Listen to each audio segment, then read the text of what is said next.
a state of mind.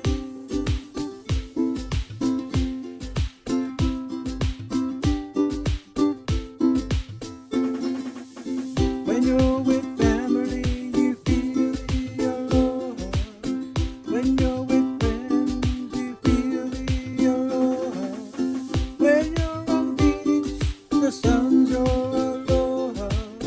And it'll breathe the kiss of aloha. Aloha is a state of mind. Aloha is a state of mind. Aloha is a state of mind. Aloha is a state of mind. A state of mind. A state of mind. A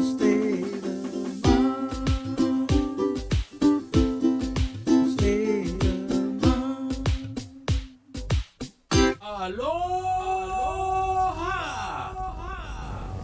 State of Mind Podcast. And we are live. Welcome out to the Aloha State of Mind Podcast. It is Tuesday. What is it? September 8th. Man, September? Are you kidding me? Are we in September already? Born in September. I've been born in September. That is some insaneness right there. I can't believe we're in September already. We're like 6 months into this lockdown or whatever you want to call it, pandemic, whatever the heck you call it. I don't know. It's just craziness going on. It feels like it's been longer than that though. Like I remember the last convention I did, the comic convention I did was in San Diego Comic Fest, Right. and that was like the beginning of March. Uh-huh. And by the end of Right.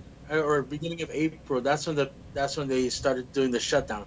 Mm-hmm. And maybe because of the trials and tribulations I had to live in, like, Right. it's Corona, it was a hard situation. It was all maybe because of all of that. It just made it seem like it's so much more time. It seems like it's been a whole like 2 years. I know. It seems like it's been forever, but it's like craziness going on. So I don't know. Wow. But yeah, we're still here. So that's a good thing. Yeah, we're still alive. We're still breathing. So can't say that for No. everybody. So they say every day above Good. ground is a good day. So Exactly. Every day you get to wake up. God said you get to wake up today, so that's a good thing. all right, let's do a quick catch up before we head. Well, let me give a shout out to everyone in the chat waiting in. I see Cheryl, Terrence, Adnan, is that the name? Adnan, Garrett, G-Man is in there, Teddy, Wes, HW50, aka John Cody. Everyone just kind of checking in, but he said he doesn't hear anything. Does anybody else hear anything? You guys hear anything? Hopefully they hear something. He says he doesn't hear anything. My mic's hot. I don't know. Everybody else, can you hear us? Aloha, aloha. I don't. Oh yeah. Aloha. No, we're on. I checked my YouTube, my iPhone. We're on. Must be something with G-Man's problem. Cheryl said she hears you. She gave us a thumb up. So, we good. Yep. Anyways, yeah. So let's just do a quick catch up before we get to our guest today. What have you been doing the past week or so? Who, me? Yeah. You. I've been drawing Mm-hmm. stuff like this. Right. Hey, that's interesting. What is that? This is War Machine from Vendors, Uh-huh. and I've had a lot of, for some odd reason, there's a lot of people that have wanted to see that. Maybe because I did an Iron Man. Okay. They're like, oh, dude, can you do a War Machine? And then there's another guy that he has a car. Right. It's like based off the machine, so Mm-hmm. he wanted to see it. There's a lot of good stuff. I've been drawing, been doing commissions, eating a lot. I really Right. got to stop doing that. You're telling me. Preaching to stuff the like choir. that. Preaching to the choir, son. It's all good. But yeah, just it's funny though. Like I'm thinking about everybody's like, oh, 2020 sucks and all that. Mhm. If you really look back at it, every Right. year, because we're getting older, because there's things in life that we can't really control. Mhm. There's people that pass away. Like this Right. year, we had some pretty high what you call that, high, I guess, people that we really recognize, highly recognize, like Mhm. Chadwick Wilson and all those guys. Right. They pass away. But every Mhm. year. Like Robin Williams passed away. Right. Like the year before that, somebody else passed away.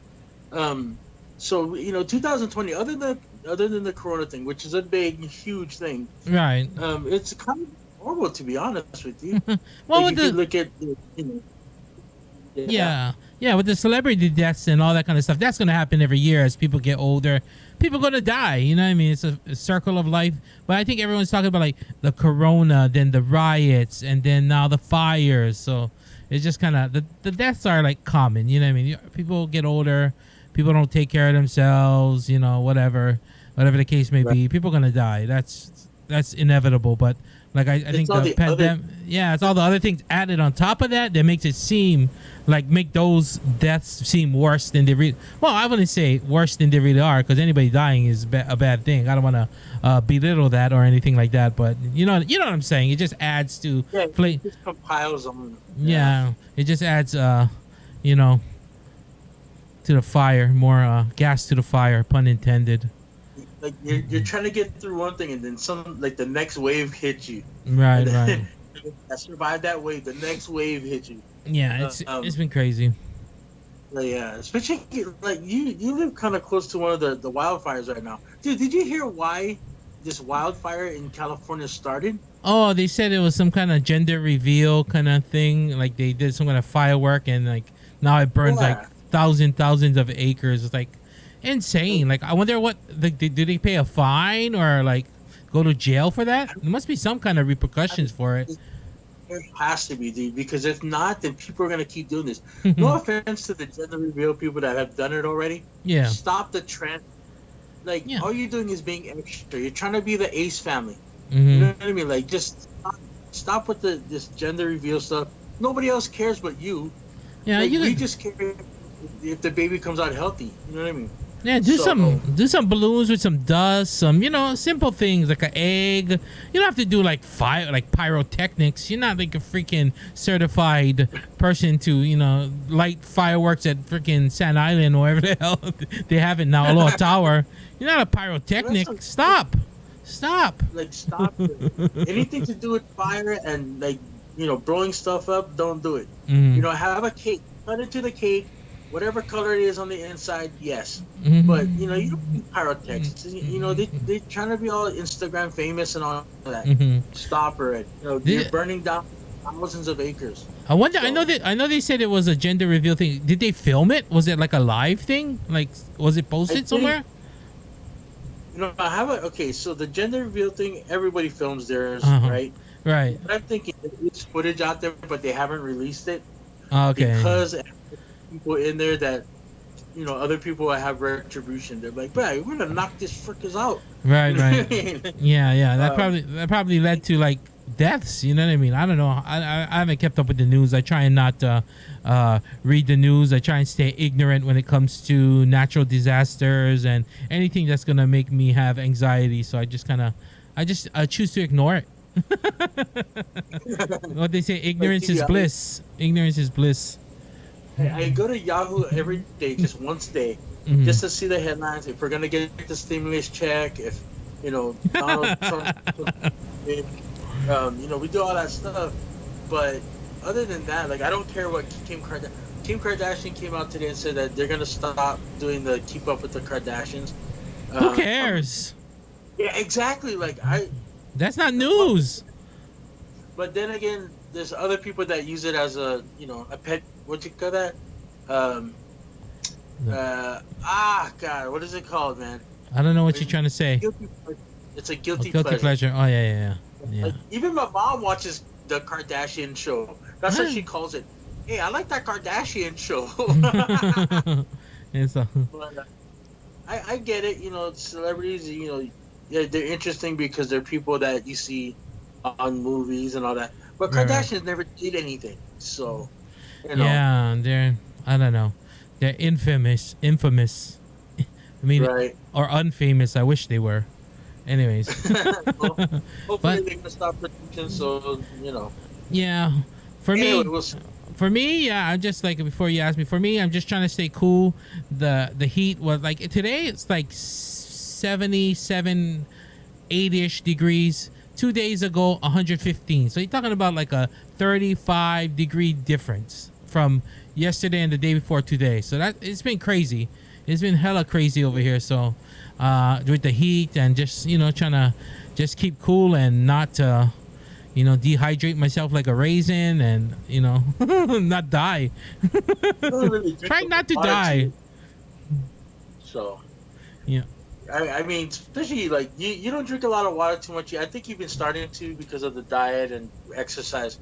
But yeah, did I drink Water. like literally like I got 2 gallons right here, and then I got another gallon of sugar-free sun. What you call that? Anyway, so I drink a lot of water. All I right. pee a lot, but I drink a lot. Now that we caught up, let's get into our guests for tonight because people are piling in. So let's get to what the people want. What do they want? So I'll let you do the. I'll let you do the intro because you always do the intro. So I'll let you do the intro. Go ahead. Okay. Well, our guest today, he's one of my best friends in the world. I trust him with my life, and we've actually in the nightclub scene. I came up way before him. Right. But when he joined the crew and when we started working together and when we started doing things together, it elevated my game. It elevated his game. He's worked at some iconic nightclubs like Rumors nightclub. He worked there, helping out Dogfather with the MC work. Right. We worked at Venus nightclub. We worked at all these different places. Kwam has been known to be literally at every nightclub at one time. Like there's nothing you can do. Like you could go to a nightclub one night and see him there, and go to a different nightclub and it's the same night and see him there too. So he's a member of the New Extreme. He is a business owner. He is a vampire. He's everything that your mom and dad don't want you to hang out with, but they don't know that he's one of the best guys in the world. And he'll do anything for his friends. Help me welcome to the show, the Don King One. And there you go. Hey, how's it, guys? How's it? Can you guys hear me good? Hopefully, it's not too windy. No, you're good. You're good. Thank you for the awesome introduction, Free. As he said, I did work in a lot of nightclubs. Little known fact, I was actually the janitor posing to be the MC. I got bored in a bathroom plunging the toilet, so I would come out every now and then. It's funny though. You say that, but I started off as a bathroom attendant. Bathroom attendant. I am not kidding. Maharaj. It's hard to mop and sweep the floors when customers are in the building. You found a way. So, how you doing, man? I'm doing good, man. Trying to stay mentally positive. It's a little difficult sometimes, being at the work setting I'm in for my day job. Well, I can't say my day job because right now I'm working grave shift, so my night job, I guess. My main bread and butter. Main bread. All right. Are you okay, Mark?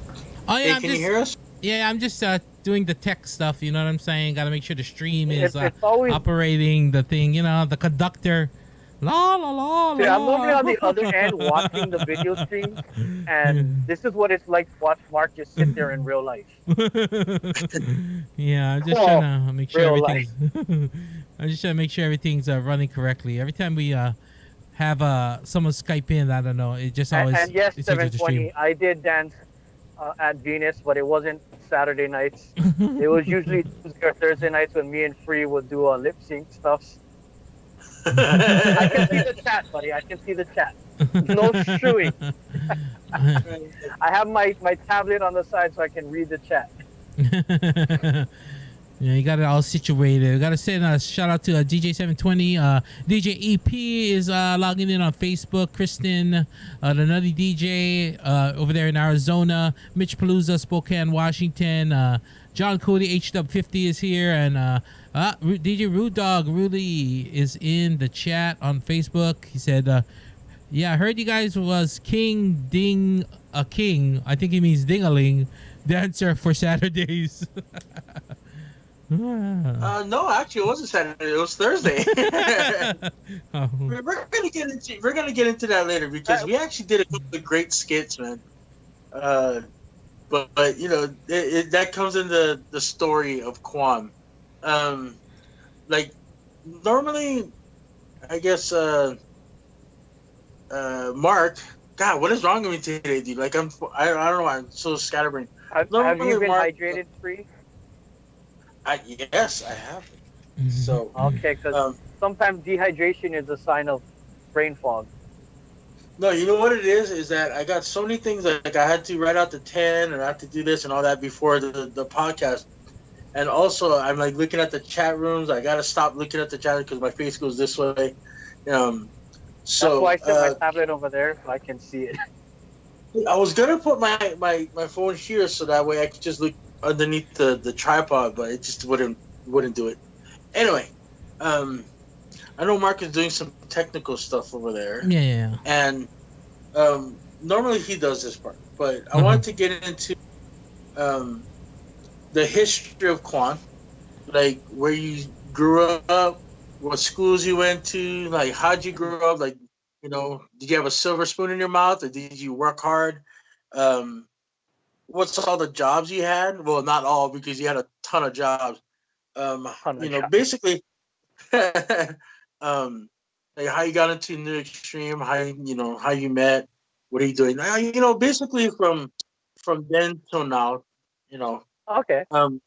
So when I was born, we lived in apartments in Waipahu, right behind Safeway. You know that ghetto area. So I went to I went to Alphabet Land Preschool and Hanawai Elementary up until kindergarten. After that, we moved to Kalihi because my parents decided they wanted to run their own business. Back then, my father was working very hard in the sugarcane fields. When my parents got married, they married in Korea. Shortly after they got married, I want to say maybe 2 years later, they came down to Hawaii because I had an aunt who was living here already, and she basically endorsed almost all her family members to come live out here. So my aunt was already here. One of my aunts, the youngest of them, were living with her. They came out here for school and whatnot to get better education because Korea, it's hard for. Well, let me start off with this. Both my parents, they grew up in the countryside. They grew up eating bowls of water and rice and barely eating any meat because they were farmers. They had nothing. So they basically moved out here to try to get a better lifestyle. And shortly after they moved out here, I was born again in Waipahu. I was born in Queens Hospital, which is where I'm working right now. And my mom was a stay-at-home mom. She did sewing kind of stuff. So she did like seamstress kind of things. My dad did, like I said, he did sugarcane. He did landscaping for a little bit. And there were times that my dad would come home covered in bee stings. So my parents were like, "This isn't the life for us. Let's do something else." So we moved to Kalihi, where we had a store. It's a little store. If you're from the Kalihi area, especially like by Lower Kalihi, Middle Kalihi, by if you know where Island Manapua is, or right now where New City Nissan is, it's in that area. So I grew up in that area. I knew New City Nissan when it was a bowling alley. It had a pet store. It had all these other things. And we grew up in that area. So our store there was called Seoul Market. Seoul as in Seoul, Korea, Seoul Market. And that's where I spent all my elementary years growing up there. Shortly after, my parents decided, okay, Kalihi's getting kind of bad. Well, it was already pretty bad. Um, they had this idea of, hey, we found this store out in Waianae. We're gonna open a business there, not knowing Waianae was worse than Kalihi. So we moved out. Well, they opened the business in '89. They took over from there's an older Chinese family. The older Chinese family, the husband passed away. Or was it the wife that passed away? I'm not sure. So they sold. So my parents were actually leasing the business from their friend who owned it. So we took it over and took over the building in '89. They tried to change the building's color because everyone knew this building. I'm not going to say the name of the building yet, but everyone knew the market, everyone knew the store. And the moment they changed the color, nobody came to the store. Like, people stopped coming. They changed the name of the market. They changed the color of the market. No one started coming.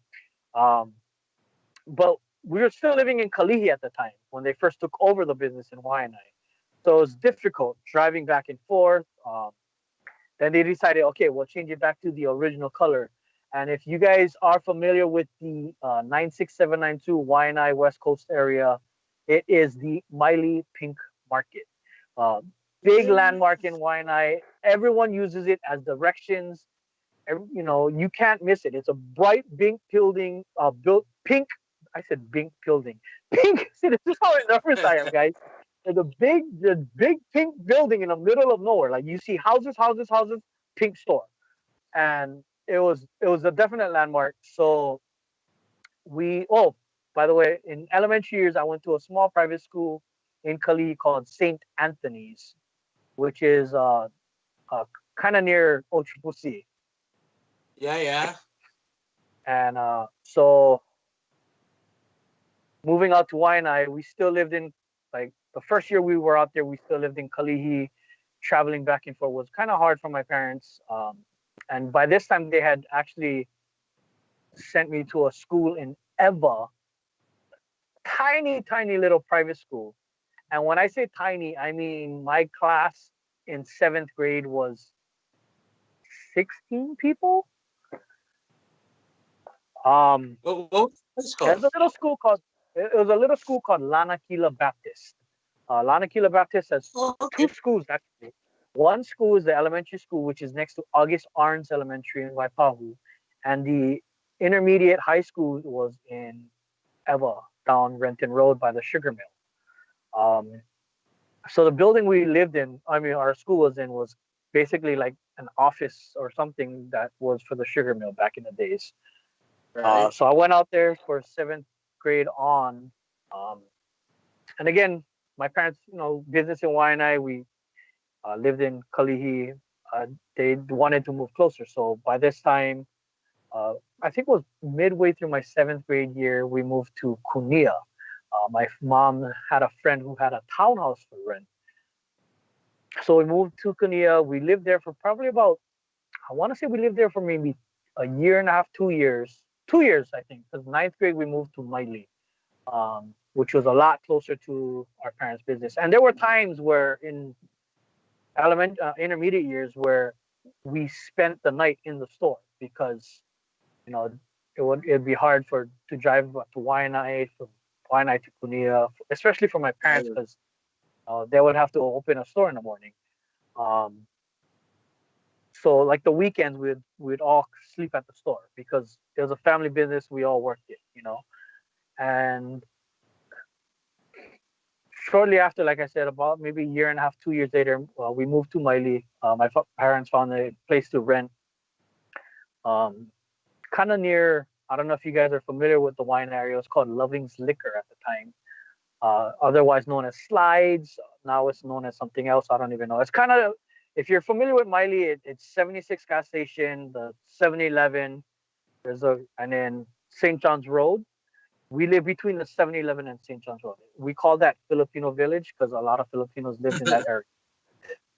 Uh, and we had this little 2-bedroom unit that was attached to the bigger house. So like this Filipino family basically portioned out part of their house and rented that portion out. We lived there. I want to say 2 maybe 3 years before my parents bought an empty lot literally down the street from the store. Um, Actually, no, this was ninth grade year. We moved there. Yeah, ninth grade.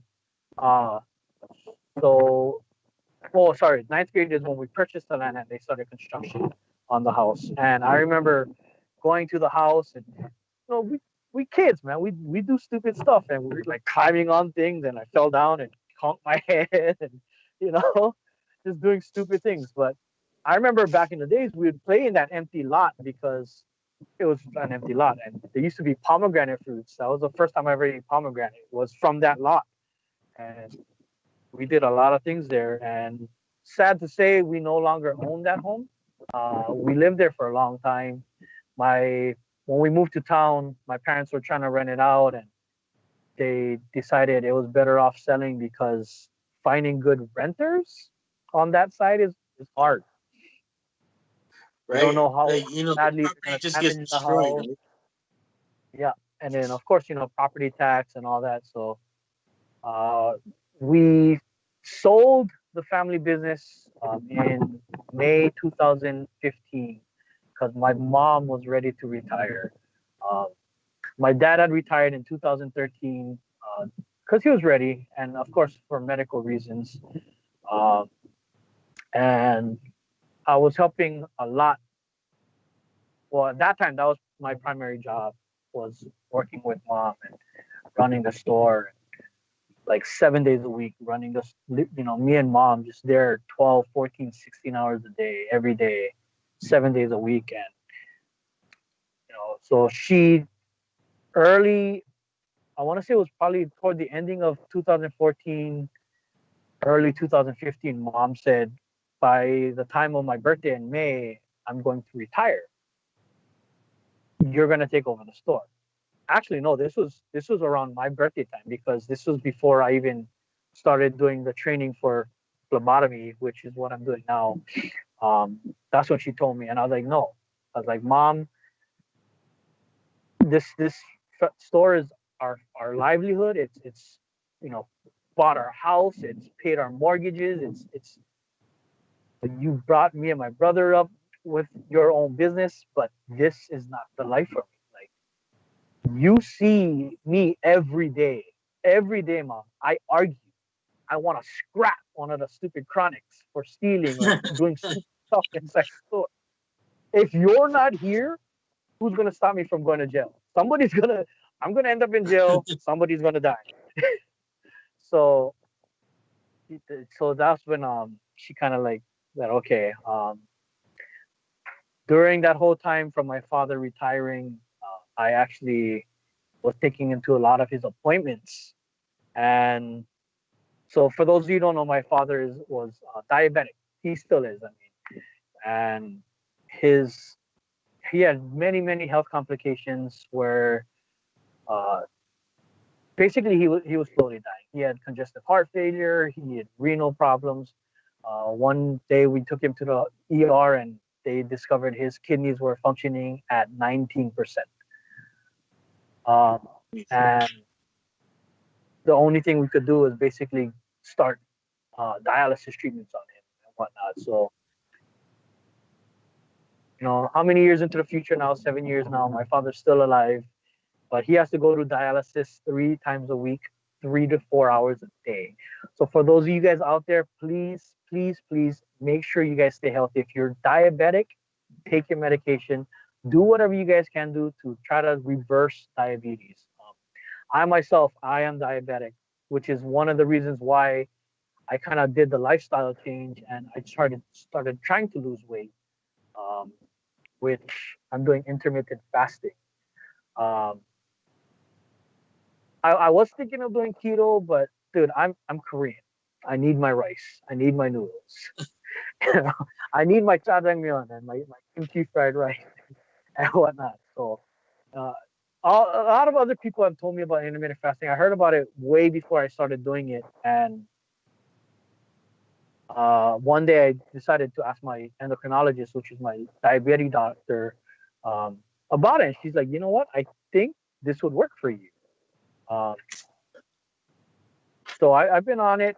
My numbers are still, it's manageable. Like my diabetes numbers is, I'm not gonna lie. I have a sweet tooth. I gotta have like a chocolate here, a chocolate there. But Vague donuts. exactly, perfect donuts. But yeah. Throughout the years, going into work wise now. Oh, mind you, I tell a lot of people I grad from YNI, but I actually grad from Lanakila Baptist. I'm this is coming out now, guys. I'm a liar. I didn't grad Wow, from this YNI. is exclusive. Well, I mean, it's just honestly, it's because I was a little embarrassed. I could say by the school because again, my graduating class was 16 people. You know, not a very big school, and not many people knew about where the school was. And um, I just got tired of explaining what where that school is. I get it, man. Like I went to AOP, to Academy of the Pacific, and it was just like that. Our entire school was 126 people, and so I get, because we're part of the Pac Five. Um, So this Lanakila is how small the school was. This is how small the school was. As a junior and senior, incoming seventh graders knew who we were. Like the school is in Waipahu, the intermediate and high school is in Eva, but yet as soon as they came in, they'd be like, "Oh hi," and they call me by name. I'm like, "Who the hell are you?"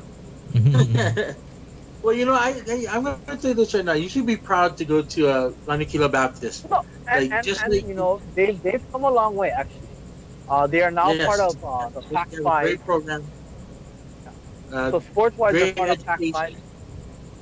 Yeah. So, I mean, just like Hawaii Baptist Academy, Academy of the Pacific, Marino, great education. Be proud of it, man. You know what I mean? So, okay, I got a question.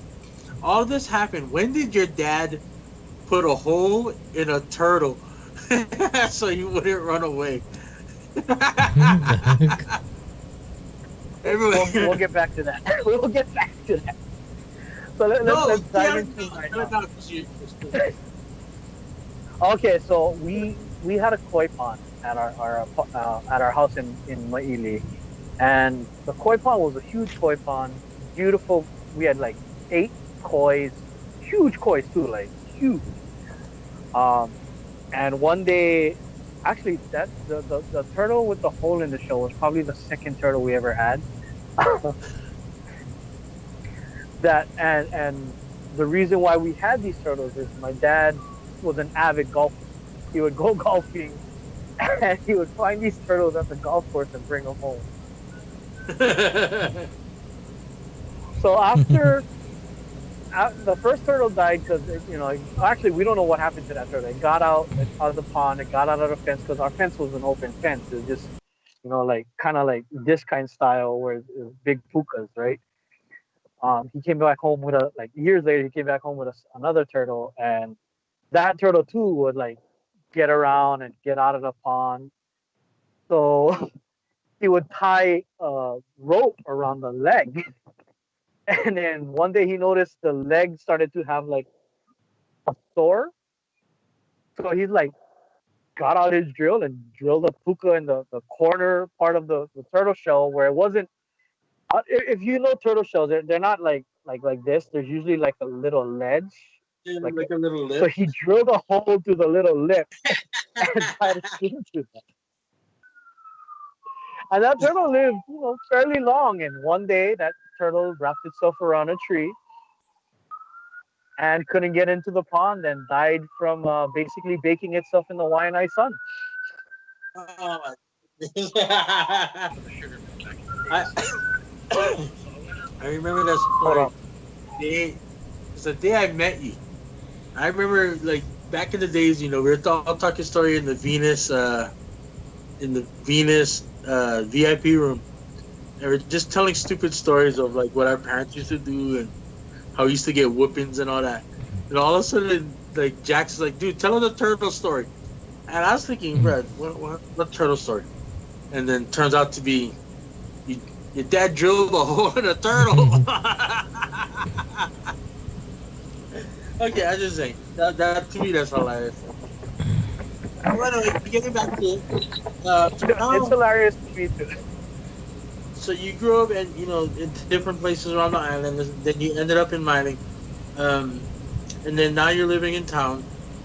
Schools, dude, an exclusive right here and now. Everybody on the chat room that like he never revealed this Well, before. there's few people that knew what school I went to, but mainly I used to tell people I grad Y my senior year only, but that's a lie, guys. It's just because I was so embarrassed of my school and got tired of people asking, "Oh, where's that? Oh, what school is that? Oh, where that stay? Oh, the Yeah, what's that? Or you try to explain and they're like, "Oh yeah, no, no, no." I'm like, "No, no, no." They hear Lanakila, they think Kalihi.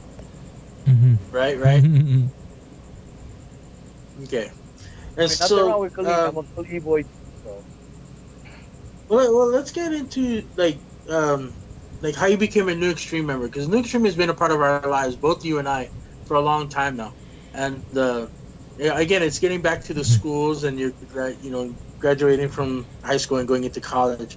Let's get into that, man. That's kind of an interesting story. So after graduating high school, I didn't really think of college career right away. I was actually going to sign up for the military. Tried to sign up for, and I don't know why I chose the Navy. I think it was because I had my uncle and like 3 of my aunts pressure me to try to sign up for the Navy. And I was a little overweight back then, but I tried to lose the weight and whatnot so I could get in, and I managed to lose weight, got into a little bit more better shape, and I went in for they do a physical check. So everyone goes to this building, you do these exercises, you do the hearing and the sight exercises, and then you go into this room with a doctor, and the doctor's listening. Well, I'm not gonna lie, I kind of punched the doctor in the head because he didn't warn me.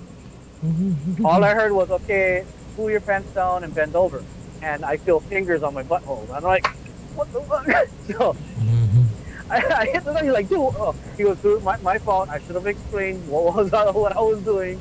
I'm a kid from Waianae, 18 years old. You touch my ass, I'm gonna lay hands on you, especially if you're not telling me what's going on." So that happened, and he's like, "Okay, my fault. I should have explained what was going on." And he started doing all these other checks. Looked in my eyes, looked in my ears, and he goes, "Okay, let's take a listen." Started doing listen to my chest, and he's like, "Dude, has anyone told you you're asthmatic?" And I've been asthmatic since I was in the 7th grade. I'm never gonna forget my first ever asthma attack. It was the scariest thing in my life because I didn't know what was happening. But I told the doctor, I looked him in the eyes like, "Wait, I have asthma? What?" And he's like, "Yeah, listening to this, I suggest you go get it checked out because it sounds pretty severe and whatnot." So basically, I got disqualified from going into the military, which probably is a good thing because I wouldn't be where I am today had my life gone down that path, I would say. So getting back to my first ever asthma attack story, again, 7th grade, small private school. We were at a banquet because we didn't have proms. Private schools, you don't have proms, you don't have the dancing and whatnot. So we had a banquet, and it was at the Pagoda Hotel. I remember like bright as day because I'm sitting there, and we were about to go to lunch or about to get excused to go grab our food, and all of a sudden, Okay, wait. I can't. Hold on. Yeah. Do you have anything behind you that's talking or something like that? Like all the volumes are up? Because I can hear something in the background. Okay, go on. It might be birds or whatnot because I'm outside. No, it Because sounds it's definitely not. I'm on the patio by myself. Like Yeah. No, it when just our sounds like doors somebody else. closed. Go ahead. Um, So, So yeah, like all of a sudden I can't breathe, and I thought I was dying, dude. Like I was like, what's going on? Like seventh grade, I don't know what the hell's going on, right? Ended up having to leave that banquet to go get rushed to the hospital to get told I'm asthmatic. Um, okay. Anyways, going on. So how I became a part of New Extreme. After graduating high school, I, again tried to go to military. Couldn't cut out, so I didn't have any colleges lined up. So I basically signed up for the first college that was the closest to me, which was LCC. Ended up going to LCC, started taking my classes. Then I just went into drama class, and I actually did two main stage performances at LCC. I'm sorry, one main stage and one downstairs stage in Okay. LCC. Um, and after my 2 years of drama, so I attended college for legit 2 years, 2 years of my life. Legitly, I ended up going to college for maybe a year and a half because I would just actually sorry, 2.5 years. I dropped out 2 semesters in a row because I was focused more on going out and partying and hanging out with friends, and I wasn't thinking. Um, Right. so my first year I did really good. My second year is when I started taking drama, so that's third semester. Fourth semester took drama again, and then I think drama was the only class I stayed in. I dropped every other class, dropped out of English, dropped out of math, computers, and all that because basically I just love drama.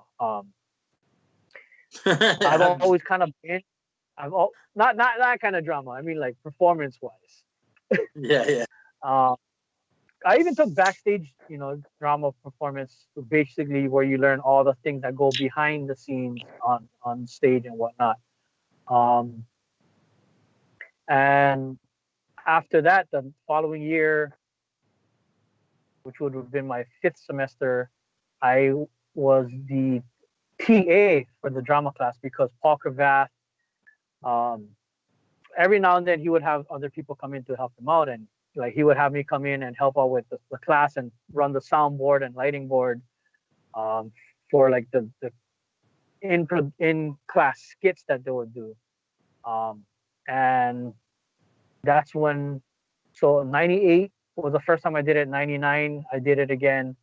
But then he told me this is going to be the last year you can do it because technically you're no longer a student, and or in order to work on campus you have to be a student. So that Yeah. was the year I actually met Jax Jackson. During this time, I had my own group of friends that would hang out in the lounge and other areas, and we were both like on two sides of the student lounge, and we're always battling it out to be the loudest. And one day we just, we like one of my friends knew somebody from that side, so we went over and we hung out early in the morning because there was nobody else there. Um, and we started hanging out. We started talking. We was like, hey, it's cool meeting you guys, whatever. And I said, okay, you guys, I gotta go to class. I'll see you guys later. And who walks into the drama class? Or I shouldn't say walks in. Who tucks into the drama class? But Greg. Actually, I think he was in his wheelchair. Man. I don't remember. It was Greg and this other guy named Robert, or we called him Lopaka. And if Yeah. you know Jax, he was bigger than Jax, width and height wise. So um, I was like, dude, I'm gonna just fuck with these guys. So inside the prop room, I went into the prop room and we have all types of different props in there. We had like hats, glasses, fake guns, and someone from the semester before bought for their performance and left it there a big black dildo. So I was like, dude, just put up. So I grabbed the dildo. I was walking by Greg and Lopaka, and I looked at Lopaka and I was like, hey. you look like you could use this." I turned it on and I dropped it on his lap, and he started freaking out. So that was basically my first introduction to Greg and Lopaka, because I seen them around hanging out with the other group, but never officially Yeah. met them until that class when I already met up with Jackson, I believe. Um, and back then he didn't go by Jax, he went by a different name. Um, he himself has gone through different creations of himself. Right. Um, he used to go by Arm, he used to go, and which is basically his initials, and all these other things. But I'm glad he finally found a persona, a name that he wanted to stick with. Actually, no, I can't even say that because he changed that too. Well, But um, yeah, so uh, go ahead. no, yeah, like I heard some stuff about Robert, how he almost threw Greg off of the balcony or off of Okay, the second that floor. was in their high school days, so I don't know anything Yeah. about that. But and back So in those days, in the new extreme leeward days, we're basically a loud group would talk about wrestling and do stupid stuff in the lounge. Like we've had wrestling matches in the lounge. Like of course this was like 5, 6, 7 o'clock when hardly anyone's on campus. Um, well, but I mean yeah, that's like what a social group is. You just mess around and especially if you're a wrestling social group and you talk about wrestling, sooner or later somebody's gonna get pedigreed. Sooner or later somebody's gonna get DDT. So um but with Nick Strain, it wasn't just a social group for a little while. You actually did some promotions in clubs too, right? well, the reason why we started doing that was you. So this is well now we're gonna have to go into my work years. So Yes. as Club years. when I first met them again, like I said, I worked as a TA for the drama class. Then I had to get a real job. So oddly enough, I went to work at a 7-Eleven. So Do you hear it? yeah, It was like it somebody can't on the be me phone. because everything is muted. Is it me? I don't know. Okay, anyway, go on. Go on, go on. But I just heard myself talking about my schooling. Oh. So someone has something open where it's lagging. So yeah, okay. So I worked at 7-Eleven. I think I worked there for about 6 months. Um, then I started working at Philly's Pro Rid. That's where I started bartending and doing whatnot. Um, getting Greg into alcoholism. White Russian all day. So I would come home after, like, I would go to his crib after work because it was like legit, like right across the street from Pearl Ridge. So I'd go there, Right, I'd right. take a nap, and I'd be like, here, let's drink this, or let's try this. Let's, trying all my different concoctions and whatnot. And by this time already, I had He's been like, coming yeah, up to, let's do it. by this time, I had been working at like pachinkos and whatnot too. So, in the nightclub scene, I first started work at pachinkos as their doorman. I, I I've already been established. Like I would go out drinking and whatnot by then to all these establishments. And like one night, Mama needed bouncers, so she's like, "Oh, you work?" I was like, "Oh, fine, yeah, give me drinks." Like right away, right? Drink and work at the same time. And that's how I started getting close with people who worked at Venus because I had already gone into Venus back in the days. Um, Yeah, yeah. I knew people from the scene, but never really like knew them. But working as at security at Pachinko's, that's when I met like Tony and Liu and all them other guys and Big John and whatnot. That's when we got a little closer. And as you know, coming into the Venus nightclub scene, I would come party every weekend and whatnot. Eventually, they were doing sushi in Venus back then for Yeah, Primo yeah. Sushi with Dan, and like he brought me in. He's like, oh, you're in the restaurant industry. I need sushi chefs. You're pretty good, with your hands. So that was actually my first ever job in Venus nightclub was the sushi chef. Oh. And back in the days, I was a big homophobe. So like I would come in and like one of my first nights there, I was working, and he didn't tell me what it was going on because I never knew early Saturdays had male review because I never went there on a Saturday. So we had sushi there, and he was like, okay, this is gonna be your first gig, review night. I was like, what's going on here? Why are there naked men dancing around me? What's going on? And of course, eventually I got close to the dancers and whatnot, and they would always come try to say hi to me without their pants on, and I'd hold my sushi knife. I'm like, man, don't come to me till you put your pants on.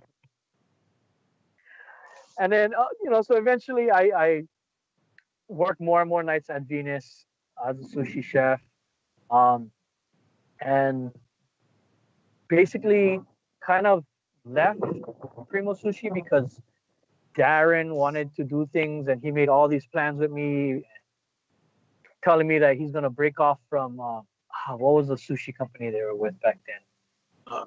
I But it was but I Grant remember. then. Yeah, It was yeah. with Grant then. And he's like, "Oh, we're gonna break off from them. We're gonna do our own thing. I want you to help me find these girls." So, and back then, if had he done it, he would have been the first guy in Hawaii to do the whole naked sushi thing. But that never came into fruition. He wanted me to help find models and sushi girls. I kind of helped that, and nothing ever came through from that. So I kind of got fed up with his stuff and just left him and started working at Venus as a bouncer because they needed security. I kind of had some skills at that. So I started more working there instead of just partying there. I ended up working there, and one night Free, like of course I've met Free throughout the whole time by then because of sushi and doing security. He's like, hey, you kind of have the personality, kind of, and of course Richie back then would give us everybody these passes to help promote the club, right? You put your nickel here, you get $1 per pass that came in and whatnot. So we'd start doing stuff like that. Free was a personality, come help me with promotions wise and whatnot. You kind of have the MC skills, like I can see you doing stuff like that. And me back then, I was like, no, I don't like doing that. I'm fine with being the asshole at the front door because that's basically what I was. Like you put an ID in my hand, I knew it was fake the moment I touched it. And so I started doing that. Well, started promoting with Free. And one night I got really drunk and Free put a mic in my hand, and I've never been able to get it out since. In fact, you Hey, started where's buying, Mark? like, you bought your own microphone. Like you was all professional, dude. I was just like, okay, whatever. I'll just use whatever microphone we have at the club. But you'd bring in your own. You spent your $700 on all kinds of stuff. But that was good though. That was good. So So and back then too, like I remember when I first started helping with promotions, Free was like, "Hey, we gotta come up with a name for you." I was like, "He's like, what's your nickname?" And I was like, "Well, my nickname is Crazy K because I'm the crazy Korean." And Free was like, "Oh, we can't have you be called Crazy K because we have a DJ Crazy K." So I couldn't come up with a name, and Free was the actual one who gave me the name Don K1. Because back in the days, like I would dress kind of dapper, I'd come to the club, turtleneck or suit top, or have my gold chain, and he was like, dude. And me and our friend Troy back then would call each other T Roy and K1. So Free was like, hey, Don K1. There you go. That's your name. So Free, thank you for that name. dude, it's funny like that. That's just one of the names that I started, that I named all these other DJs and everything. But it was kind of easy, man. Your name is Quan. I used to call you either Kwanzi or K1. And like you said, Troy would be, yo, K1, come here, man. Bro. I was like, man, you're looking good. You're looking like a Don K1. And then that was it. Oh, Don K1. Sounds good. So, and now, now everybody that doesn't know you. Like, hey, Don, So how it's you funny. doing? Hey, Don. Exactly. Oh, I mean, it doesn't help that it's all my social media names, right? Right. Like Facebook, Especially like Don K1. when they first meet you, oh yeah, this is Quan. Oh, Don, hi Don. And then they started calling me Right? John like recently because of Facebook. See, back then I was like, I hate that name. I hate. Now it's like, dude, you can call me whatever you want. You know, just be respectful.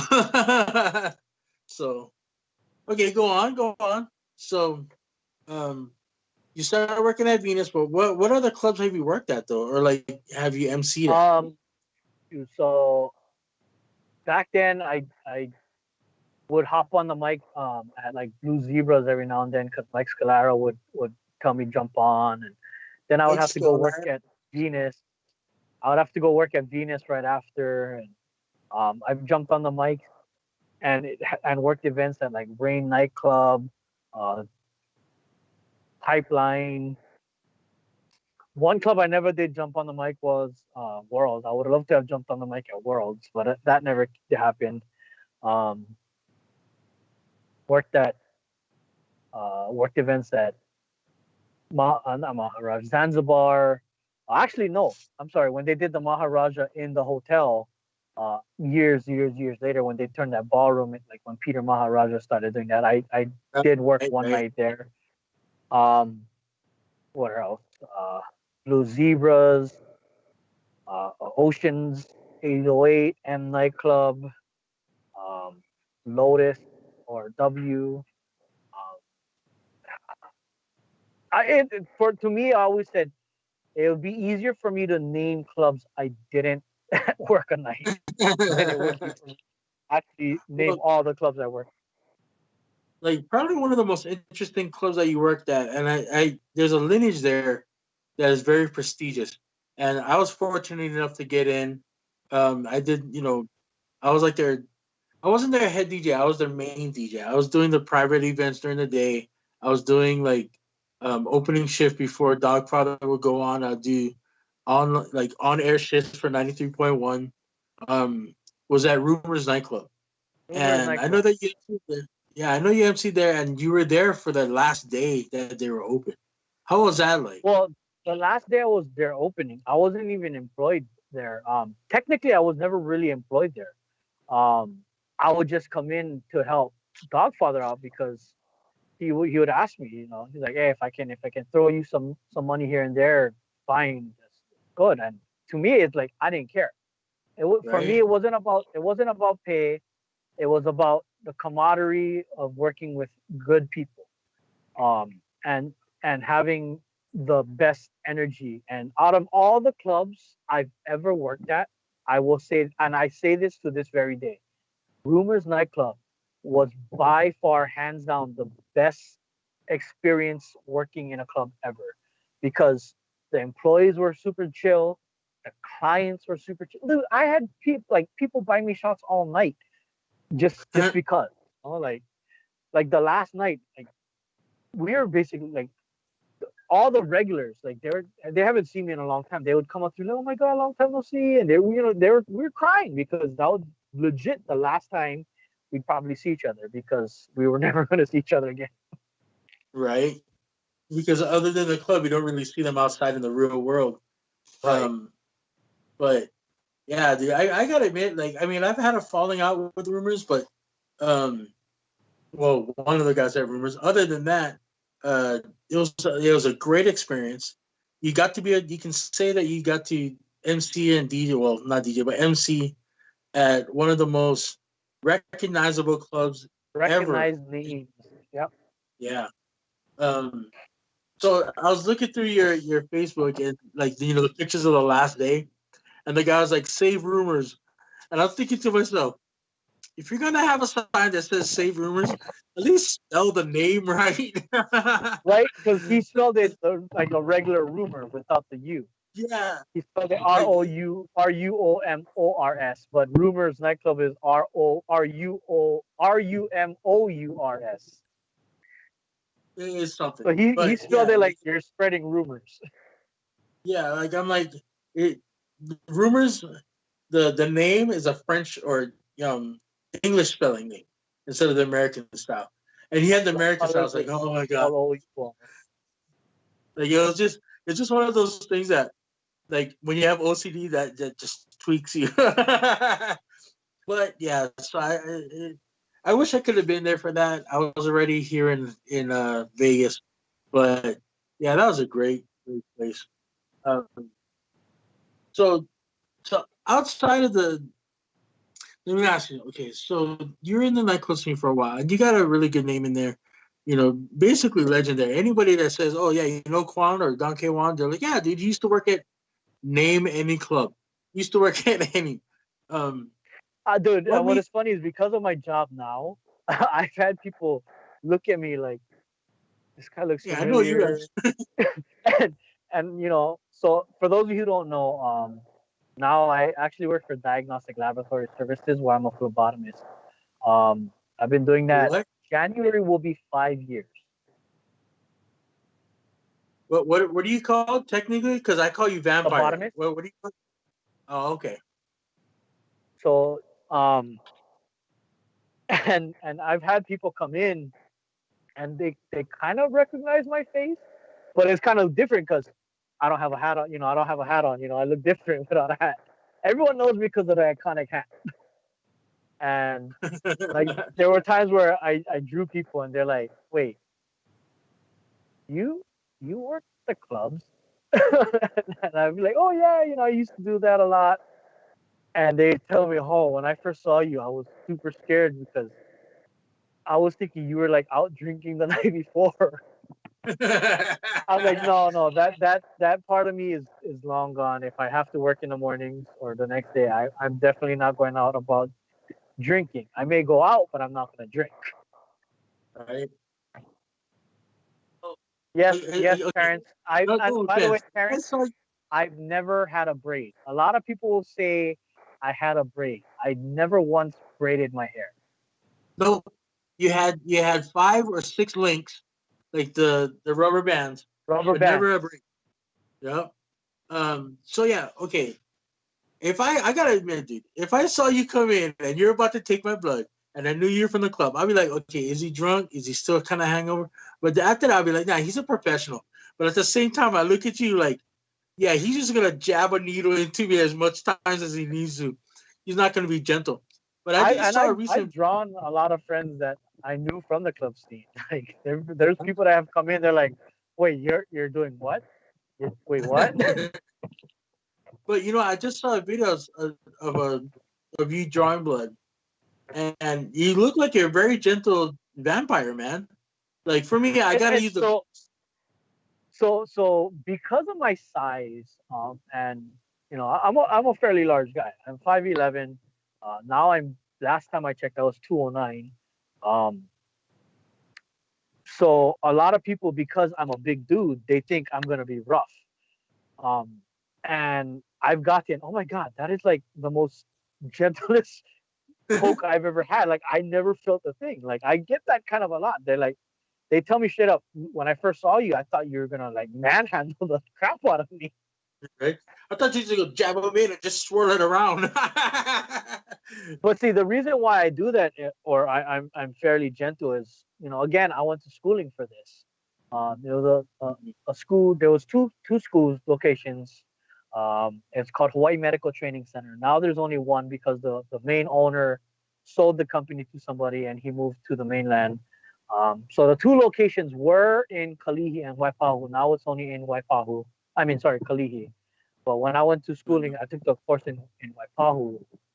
Um, and again, it was a 4-week class, 3 days a week, 4 hours a day, 4 to 6 hours a day. And it was a lot of poking each other. Yes. Right. So, first day was we go in, we read the books, we saw our different tools that we use in the phlebotomy world. Second day was okay, practice here on this dummy arm. We're gonna perfect your technique. Third day was practice on the dummy arm, and this was usually for like the first 2 hours of class, and everything after I was like reading and learning all the different stuff that we needed to learn. So third day practice on the dummy arm. Fourth day was okay. Let's see your technique on the dummy arm. Now grab a partner. And Oh, gee. of course, none of us know what the fuck we're doing. We're all nervous. We're scared. We're shaky because it's a first ever human poke, right? And my partner, if you look at the needle, there is a sharp point, which is usually the bottom of the needle. So, like, say if this is the needle, this would be the bottom part of the needle, and this would be the top part. And you would lead with this part of the needle going in. No, my partner had it upside down and went really slow. Bro, His hand was shaky, and it hurts so fucking bad. It hurts so fucking. And I looked him in the eye, and I like, oh, you motherfucker! I want to punch you in the face so fucking bad right now. You're lucky we're in this class. If you'd be in the streets in Waianae, I probably would have dursed you right now. But yeah, so I vowed never to have any of my patients ever feel that way if I ever got a job as a phlebotomist. well, I mean, like I don't have any tattoos. I don't like needles at all. So when I have to have blood drawn when I go get my checkups, because I'm pre-diabetic and heart, um, you know, stuff. When I get it, I tell them, "Can I get the butterfly?" And they're So like, here's the thing. A lot of people, and I don't know how this rumor spread. A lot of people think, "Yeah, one, the butterfly needles don't hurt. is Two, they what?" think it's a smaller needle. So Both what is it are then? both are incorrect. A needle's a needle. It's gonna hurt or not hurt no matter what. It depends on the skill of the phlebotomist. And then two, the gauge of the needles are the same size. A 21 So you're gauge telling butterfly me is the that same as a 21 gauge straight needle. The only difference, gauge wise, it's the same size. Lengthwise, yes, a butterfly needle is smaller lengthwise. But we don't use the whole fucking needle. We just use the tip. that like all the kids, like, when kids go in, when Well, pediatrics. a lot of times we end up using, especially for kids, we end up using butterfly needles. Why? Kids don't sit still. They see the needle and they do this. So Yeah. the butterfly needle is, a precautionary, so we don't stick ourselves, we don't accidentally stick the kid, because if I have a straight needle in your arm and you're doing this, that needle's coming out. That needle's gonna hurt.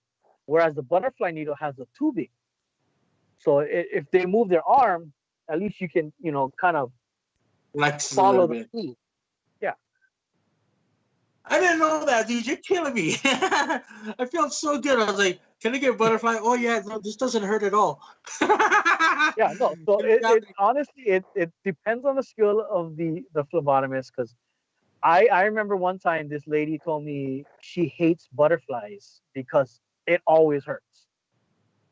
And I told her, why does it always hurt? I was like, how many times have you ever had a butterfly done? She's like, well, maybe like 4 or 5 times, and it always hurt.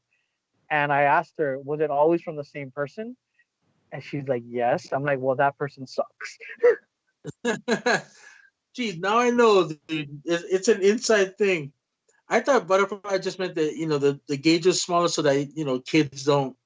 The Um, reason, so actually, the technical name for those needles are winged infusion devices. But someone decided to call it a butterfly because it technically just to make it it sound has cute, wings. right? So Yeah, if yeah. you don't know what a butterfly needle is, so say, sorry, this is like the thing for my tripod. If this is the needle, there's like these wings that come off to the side, and we use those wings to hold the needle. Um, and so it honestly, they should have called it like a mosquito device or a dragonfly Well, because it looks butterfly more like sounds a mosquito or dragon. But then another thing too is I think they called it butterfly because it sounds nicer. And if right. kids hear, oh, butterfly, butterfly, it's not gonna hurt. Butterflies are beautiful. So right now, like, I know that you're working for diagnostic labs, and that's a big company in Hawaii, and you travel around like everywhere. Do you get recognized when you do uh, MC work or like some work for Above Entertainment? Like they go, "Hey, you the guy that Uh, took my blood yesterday." I've actually had that where I went to our good friend Scotty Tuhati. He passed away, Scott Turuya. And I kind of helped his fundraiser here at Hawaiian Brian's, and there was a girl there. Um, she kept looking at me the whole time. And then, oddly enough, the next day, because the fundraiser was like on a Tuesday or something, a weekday.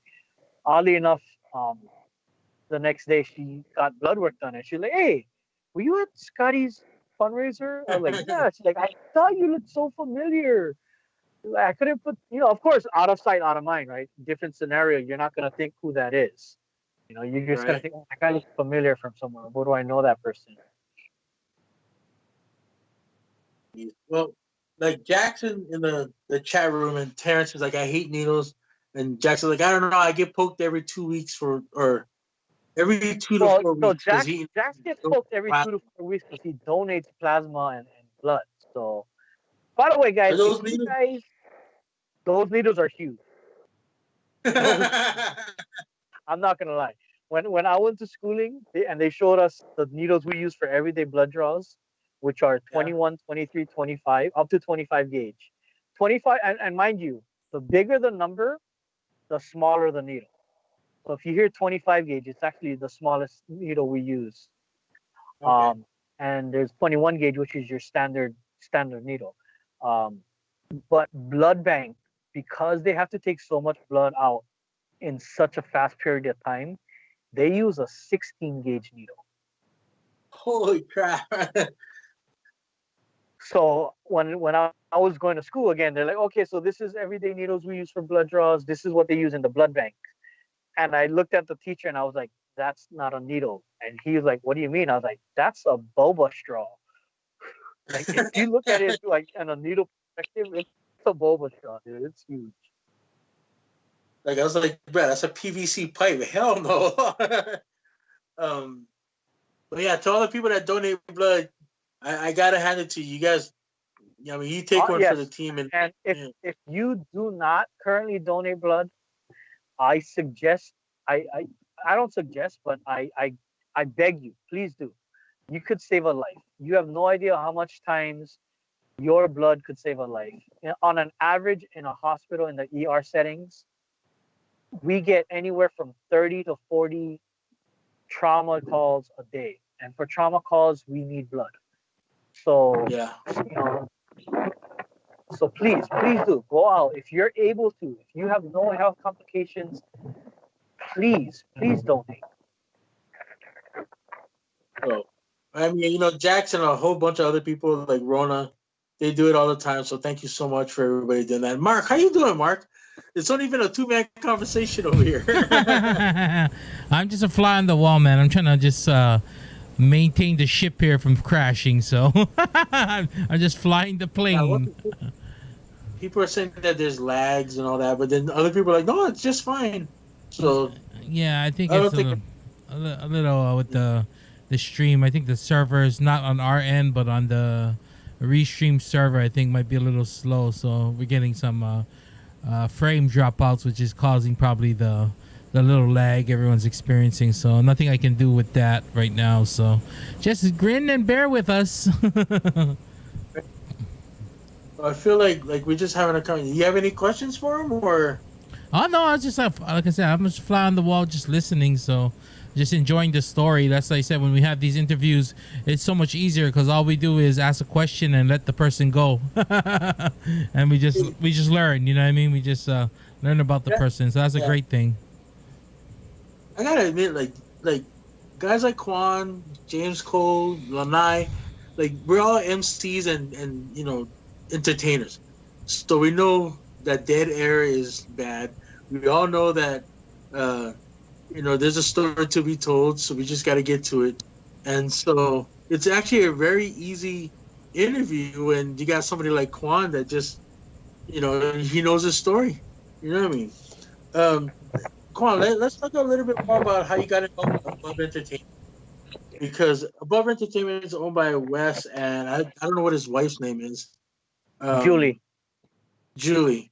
And they're doing wonderful things. With the Corona thing, it's kind of hard because it's a event kind of thing. But as of right now, it's kind of hard. But yeah, how'd you get involved with that? The way I got involved with From Above Entertainment was again, I worked so many different nightclubs, and By this time, I was working at Artistry, which is owned by Bert Sandman, Oh, boo. which is in the Kaka'ako area. And so Wes had started his business, and after I guess after his first year, his business grew to where he was getting a lot of bookings, and of course, one man can't do so many gigs. So he needed Right. a second MC, and when him and his wife decided they wanted another MC, they needed someone who Wes felt like he could trust and would still bring the same style and same energy as Wes would. Um, because it's their business, they don't want to bring in some MC that's gonna stand there and be like, "Hey guys, how's it? My name is Kimo. Shit. Raise your glasses." Um, Um, so because of our both our upbringings as an MC, as an entertainer, and our mentor who taught us no matter what, you can have the shittiest day in your life. You can be tired as hell, but the moment you work, you give 110%. And to this very day, that is exactly how I feel. Lord knows, free knows. I can work doubles in the restaurant, come into the club, and my energy level is like through the roof. Because why? He always instilled that into me.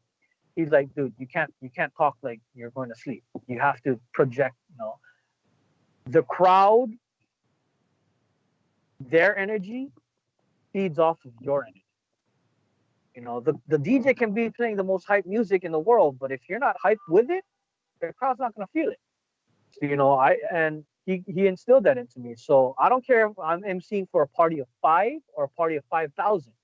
My level of energy is gonna be up here because I want everyone around me to feel like they're gonna have a good time. Um, yeah. so because of Wes's knowledge on how my style was, when Julie was like, "Do you know an MC that you can trust?" Wes, without hesitation, is like, "Quan, let's ask Quan." Um, so he asked me, and by this time, I have only done two, three weddings, and they were all for friends. It wasn't me getting paid. It was me hanging out with friends, with other friends, and getting drunk and partying. So it wasn't like a real MC job, you know. Um, and I told Wes straight up, like, I don't know anything about parties, like no graduate. I've never done graduations. I'm a club man. I'm a hype guy. That's all I know how to do. And he's like, well, it's not any different. Just really think about it. Um, and I told him, okay, I'll think about it. And I think I had him on hold for like almost 6 to 7 months before one day I was like, you know what? Oh, this was already toward the end of my time with artistry, and I was getting bored. I needed something else to do because I swear I have ADD. I don't know what it. I've never been diagnosed with it, but I swear I have ADD because I cannot be in one place for too long. Uh, and for those of you who clubbed with me, you know that because I would go from one club to another club to another club, I all in the remember. same night. Um, so I was like, you know what? Maybe I'll give it a try. So I called up Wes. I was like, I'm kind of interested, but I really don't know what I'm doing. So Wes was like, you know what? Just shadow me one night. See if you think you can do this. Because again, it's not any different. So I said, okay, you know what? I'll come one night. I'll shadow you. I'll see what it's about. So I shadowed him at a wedding. Um, and I saw how it went. And I was like, you know what? Maybe I can give this a try. And we'll go from there. Let's see how it goes. Um, so they booked me. I want to say the first gig I had was a wedding. It might have been a birthday party. I don't remember. No, it was a wedding. It was a wedding. It What's was a wrong with wedding at. your? Cap- Sorry, it's windy. I was supposed to say, what's wrong with tripod? Can you hear me better now? I'm covering the Bluetooth so the wind doesn't get to it. Hey, we can hear you okay the last time, but yeah, if you need to, well, go ahead. So they booked you So at a wedding. So they booked me at a wedding, and I'm nervous, dude. I'm nervous. Like I'm not gonna lie, I'm nervous, and even and that's the thing. Like even in the whole club scene, as long as I was doing it, no matter what, before I jumped on the mic, I was always nervous. And the reason why is, and I tell this to the clients to this very day. Every time I meet with clients, I tell them, I'm not gonna lie, I'll be nervous, but I use that nervousness as a fuel to project myself, to make myself the best I need to be. Because if I'm comfortable, that means I don't care. If I don't care, I'm not gonna give you my best. So I use that nervousness as a fuel. And I was nervous. I stepped to the side. I did a little prayer. I was like, Lord, help me get through this. It's my first ever real wedding, and it was go time. And I got on. I did my thing. I introduced myself. I introduced the couple. And the very first thing Julie does is she texts Wes and says, "Why do I feel like I'm working with you?" Like that's our energies are the same. We both kind of have like high pitcher, like a higher pitch voice than a low pitch voice. So our energy and levels are kind of the same. And I want to say I did really good on my first gig, because I'm still with the company to this day. Right. Well, I mean, I remember Richie Aki, my mentor, used to tell me, no matter what, there's a reason why Don Ho is a legend. It can be 30 people or 3,000 people in that stadium. He's going to put out the exact same energy. So, if you want to be a professional and do this right, then you do it that way.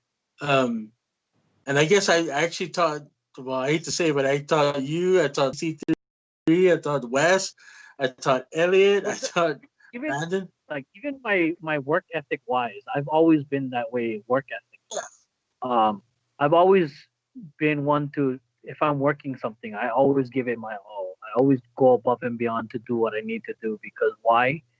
And I've always pretty much been in customer service. So, Yeah. if you just do the bare minimum to squeak by, customers are not going to be happy. So I always kind of had that mentality where you gotta go above and beyond. Yeah, and I think that's the reason why you're successful in what you do. Especially with Above Entertainment, from Above Entertainment, sorry, from Above Entertainment. When I heard that Wes started this with Julie, I was thinking, Wes? But, over the years, he's matured, and, it's funny because now some of my best guys that I've ever worked with, they all work together. So it's awesome. I mean, I don't know if you guys hire tech or not, but Ryan. So tech is now a you part of us. Pete- So yes, we have technique, we have DJ edit, we have DJ shift, um, we have this guy, DJ EP, um, this guy named Tony. He doesn't. We we don't know what to call him. He doesn't know what to call himself. So we have like many nicknames from him. We call him Tony One where's he Savage. from? We call him Call Tony. Well, where's Tony from? He's pretty much a bedroom DJ. I want to say he learned from James Coles, actually, because him and this guy Mike Fiesta, who Okay. just recently moved back to the, they were also part of our crew. I believe they both also learned from DJ James Coles. So he's a local kid? Yeah. Oh, okay. So, I know that recently you've been taking a social media break. Well, can you go farther into like what's the reason why you're doing it? Um. So, in all honesty, I suffer from depression. Um, I've never been diagnosed with depression, but I've always known, throughout my life, I've always had those thoughts, those feelings, um, of you're not good enough, you're not whatever, blah blah blah, and it gets pretty bad at times. And with social media, all I'm seeing is all the bad news going on in the world, and also all the happy people around me who are happily married, happily with family. I'm 42 years old. I'm still single. I want to find love, but and just seeing that kind of like made me say, why? What is it about me that's not good enough? Am I not good enough? So I just said, fuck it. I don't need this. I am good enough. You know, I'm just gonna take a social media hiatus just to clean my thoughts, cleanse my soul, cleanse my mind. And I did. I was off social media since June 16th. Um, Never once looked at Facebook, never once looked at Instagram. Even though I still had my accounts, I just deleted the apps from my phone. That way, I'm not tempted to look at it. And Right. of course, because Facebook and whatever's linked to my email, I would get email alerts. So and so commented, blah blah, tagged you to this. And of course, I was tempted to look at it, but I was like, no, I'm not gonna look at it. And recently, I posted because someone actually told me, like, they're like, oh, I know you're on social media hiatus. Um, Snack Addicted made a really spicy flavor. You should try it. You should give them a call. So I reached out to Dave and managed to get my hands on one, and I held on to that package for like a week and a half because I wanted to be able to film it, or at least let them see my reaction to me eating it. And Right. without social media, I couldn't do that. One day I was in my car and I was like, you know what? Fuck it. I'm gonna film it. If I post it, I'll post it. If not, I'll post it at a later time down the line. So I ended up filming in my car. Um, Sorry, it's getting windy again. And held on to that recording for maybe 4 days before I said, screw it, you know what? I'm gonna post it because if I don't post it now, I'm gonna forget them to see it. So I posted it. Um, I re-downloaded Instagram, posted it on Instagram, deleted the app right after. Well, the day after because all the comments were coming in. I had to answer comments Right. and Okay. deleted it again.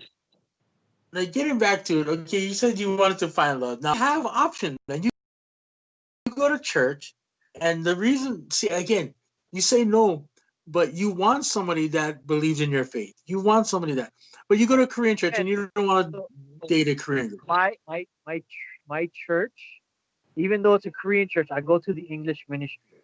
My English ministry is maybe at most in the building, at the most we've ever had 30 something people for the English ministry. They're all taken or Well, old. for a long time, you're like, I don't want to date Korean. I don't want to date this. I don't want to date that. You gotta open yourself up to it, man. You know what I mean? Like personally, okay. So you're 42. I'm 45.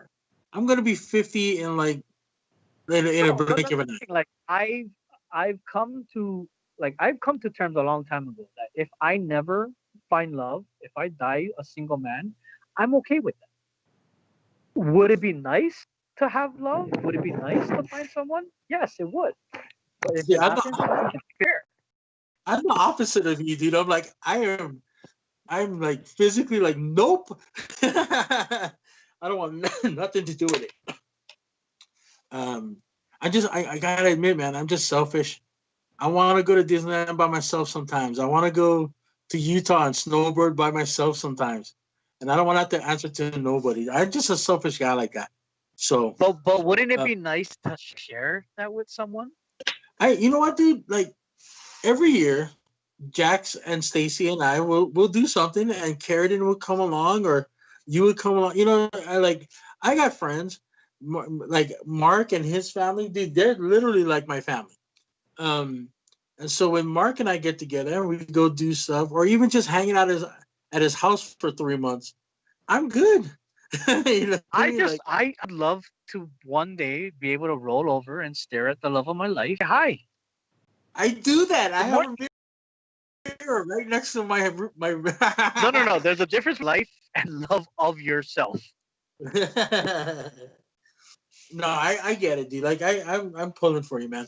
Honestly, like I want to see all my friends happy. And if it makes you happy, it's cool. Uh, just know that you have a single friend, dude, that can go wherever and anytime and anywhere, You know, No, as no, long as that's you're a here lie in the because mainland. you can't come to Hawaii right now. I just want to say, as long as you're here in the mainland, I can drive to anywhere. So, but yeah, so you took a social media break. Are you still going to continue that, or you're going to slowly kind Um, of I, get back I, into? I'm, I downloaded Facebook again. I downloaded Instagram again, mainly because I wanted to post about today. Yeah. Um, and I, since downloading it yesterday, I think I looked at Instagram and Facebook. Oh, I looked at Instagram a lot more because people commented more on my Instagram stuff. Um, and I think I looked at today alone. I think I looked at Facebook maybe 3 times. Okay. And then Well, I Instagram mean, maybe. that's good. I mean, So for it's just me, I don't know. If I was already off, like, cause you weaned yourself off and you like cold turkeyed it, um, like you know that.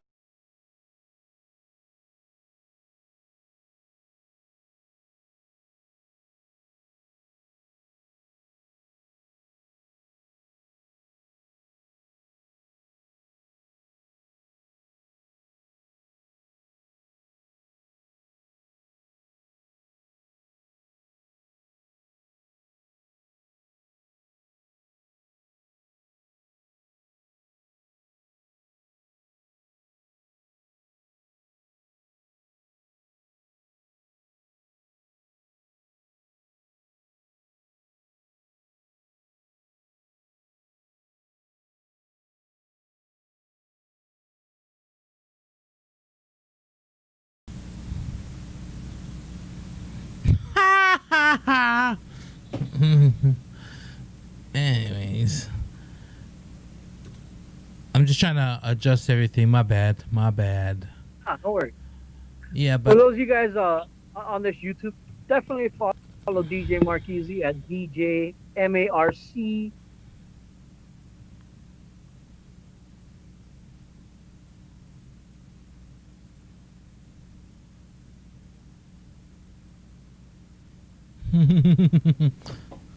it's a cool platform for us to. I know you guys with Wes and everyone else Technique now are jumping on the Twitch train, which is a great thing. I think it's a great platform for us who are in the entertainment industry to kind of reboot, recover, and kind of look to what might be the future of entertainment. You know, it might be that way. So.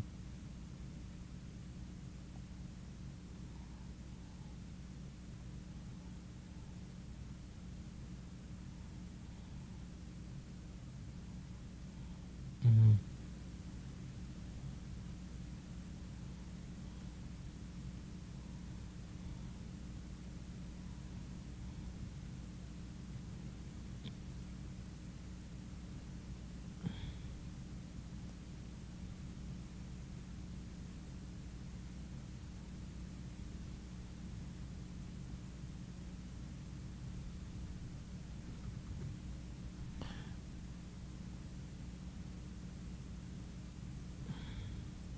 Dude, get on it.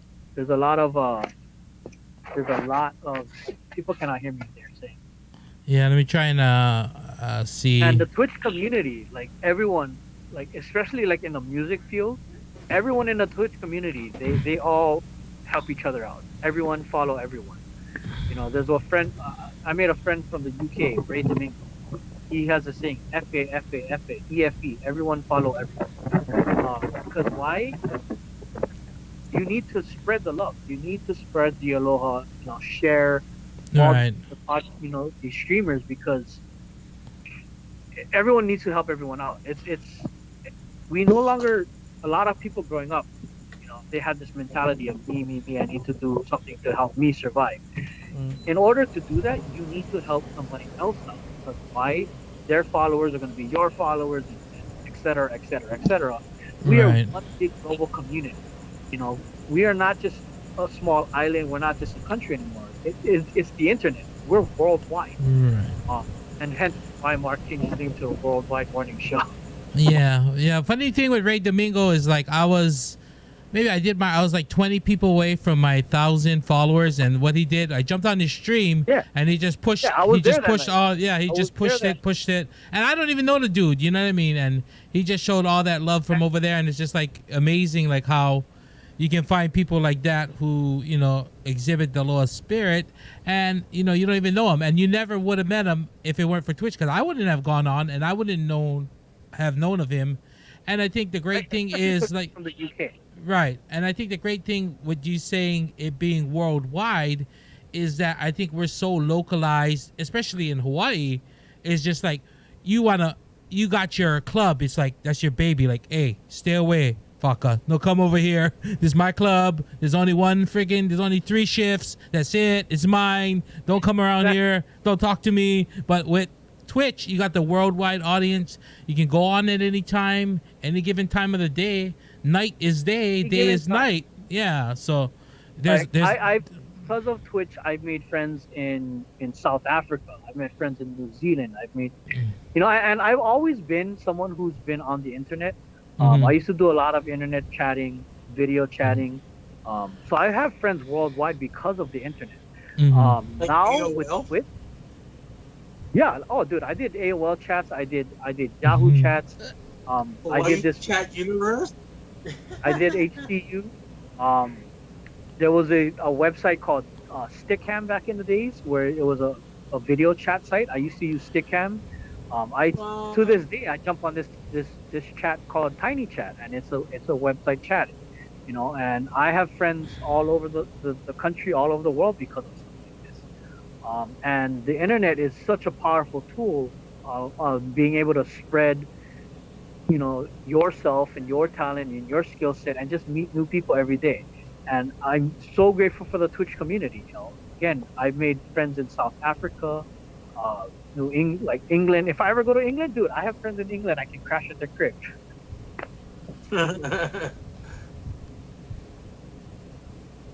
Yeah, it's definitely a great platform, and I think that's why people get so into it. The gamers have been on this well before us DJs and entertainers, so they're definitely ahead of the game. I never realized I've actually been on Twitch for over 10 years because of the gaming world. But I never really used my Twitch because I created my account because I was gonna game and stream gaming, but I never got around to it because I never had a cam. That's kind of ironic that you've been your name's probably like 10 years, but never really did anything with it, and now it's like you get active with it. And I think it's a good way for, like you said, to socialize when like everything's trying to be unsocial, social distancing, and I feel like a lot of good has come from it. And like I said, like with the pandemic and everything going on, I think with Twitch it does give a way for us to be social and socially worldwide, not just socially locally within your city, state, or even country, So I think I didn't know that Twitch was around 10 years ago. Oh, Twitch has been around for a long time. I had no idea. Yeah, I don't know how long it's been, but it's been what the gamers and the gaming community, and that's originally what it's for. And now for them to hold it down, hopefully they still hold it down for the entertainers. Like Twitch opened up to the DJ world, to the music world. They wanted to reach out to open their platform to other users to make it better. And it has. It's with Twitch it's fun because you got the emotes, you got everyone can get their own emotes and whatnot. It helps spread the people's platform. It helps whatever. It helps grow their community. Like I said, Mark said, because of Ray Domingo, he has over 1,000 something followers now because of him jumping on and Ray Domingo going, hey, let's help Mark get to 2,000 followers. Everyone follow everyone. F-A. And Lord knows how much followers Mark got that night. I guarantee Mark got over 70 followers that night. Very cool. Yeah, it's a definitely it teaches you, like, to me it also teaches you like culture, because like I see all these emotes like, and what it says is like even from DJ Reminisce over there in New Zealand, he always Corned has beef. this. Yeah, he has that corned beef can because they eat. I guess they eat Palm- corned palm beef corned- there. Yeah, palm corned beef, and it's like a canned corned beef, and he swears by it. And then Oh, they you never had they, popcorn beef? no, I never had. I only had that. I need What to is send that? you some. I only had like that red. What is the Libby one? The when you Libby. turn the key. Yeah, Dude, that's the only one I popcorn had. beef will change your life. Popcorn beef will change your life. Palm, PALM. ALM. Mhm. Yeah, the palm. Yeah. So yeah, definitely like all the it's weird stuff you learn from people from like different countries and different cultures, and they just have I've like also different seen, like, other sayings. people's emotes where it says "oof, master," but they're Oh. not from Hawaii, so their "oof" probably means something totally different. Oh no, Oof Master is Nick Styles. Is actually Nick Sato. Yeah, he's from Hawaii, but he lives in Seattle. But they call him Oh, okay, so because he does the slow jams. Like he did like his slow jams are like 10-hour streams, so they call him the Oof Master. okay. So he knows what it means. Yeah. Quan, my brother Greg, he says, "Say what's up, Quan, on Facebook." Hey, what's up, Greg? Hope you guys are doing okay. Yeah, and we got Shauna Al. Shauna. When this No, I whole haven't seen pandemic's over, we need to do a family dinner again. Well, you can get together, like just keep it limited to 5 people. Not right now. Yeah, not Dude, right now. Want to know how stupid today's news broadcast was? Oh, jeez, do I really So want to know? only one person from each household is allowed to be out at the time. So if I'm gonna go walking, I can only walk by myself. If I'm going to the beach, I can only go to the beach by myself. But if I'm going in the water, I can be with my family. Only in the water. But on the Yeah. beach, we have to be. You can go to the mall with 5 people, but you can't go to the beach with your family. It's so stupid. It's like seriously, Caldwell, Ige, you guys need to get your shit together. Please, just. I don't even want to talk about it. They're so. What it seems like what Ige and the governor and the mayor are doing, they're just flailing. They don't know what to do, so they're like, what are they doing? Here's the stupid part too was the head of the DOH 2 weeks ago when they wanted to do the lockdown again. He suggested a 4-week lockdown, and if things got better before the 4 weeks, we could end the lockdown sooner. Yeah. But Caldwell said no, 2 weeks is fine. If in 2 weeks we need another lockdown, we'll extend it.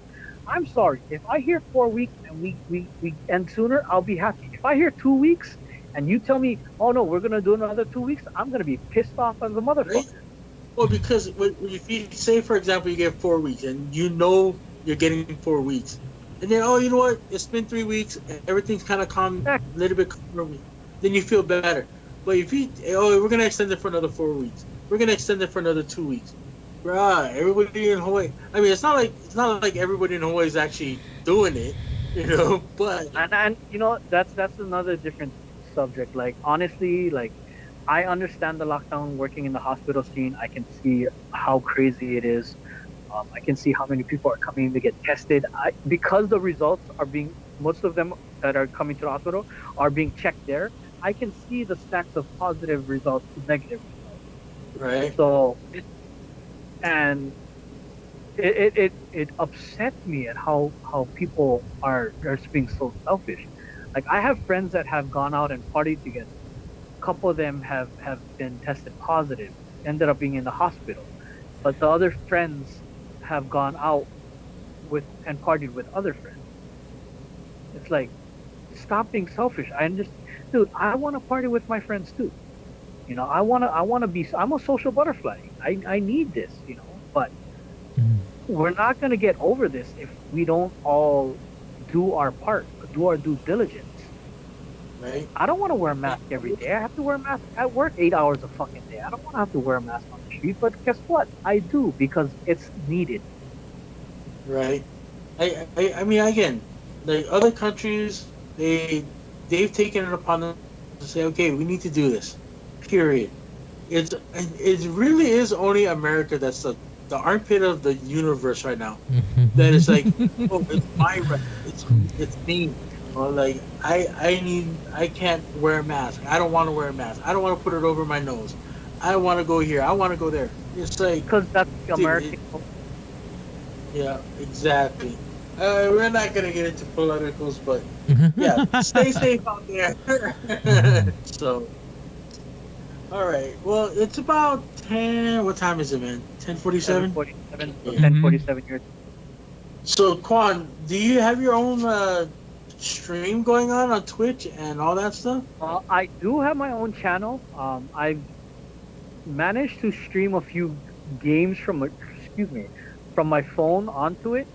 I'm gonna try to start more online game streaming. I just need to get around to it. Even if it's not a webcam thing, if it's just me gaming and just watching people watching a game, I'm probably gonna do that. Cause dude, I don't have a skill set. I can't DJ. So, it's not like I can jump on cam and be like, "Hey guys," for like 4 hours. Nobody's gonna watch me just on cam just talking on a mic. But yeah, I mean, like I said earlier, the whole Twitch community, everyone helps everyone, and it's great. Like I've had DJs tell me that they've seen me, notifications of me online streaming, and next time I jump on, they'll probably jump in. But because it's on my phone, it's hard for me to see who's coming into the chat and watching me stream and play the game at the same time. See, that's why, you don't know what Mark's setup looks like at his house, but I can imagine. He probably has 2 to 3 dude.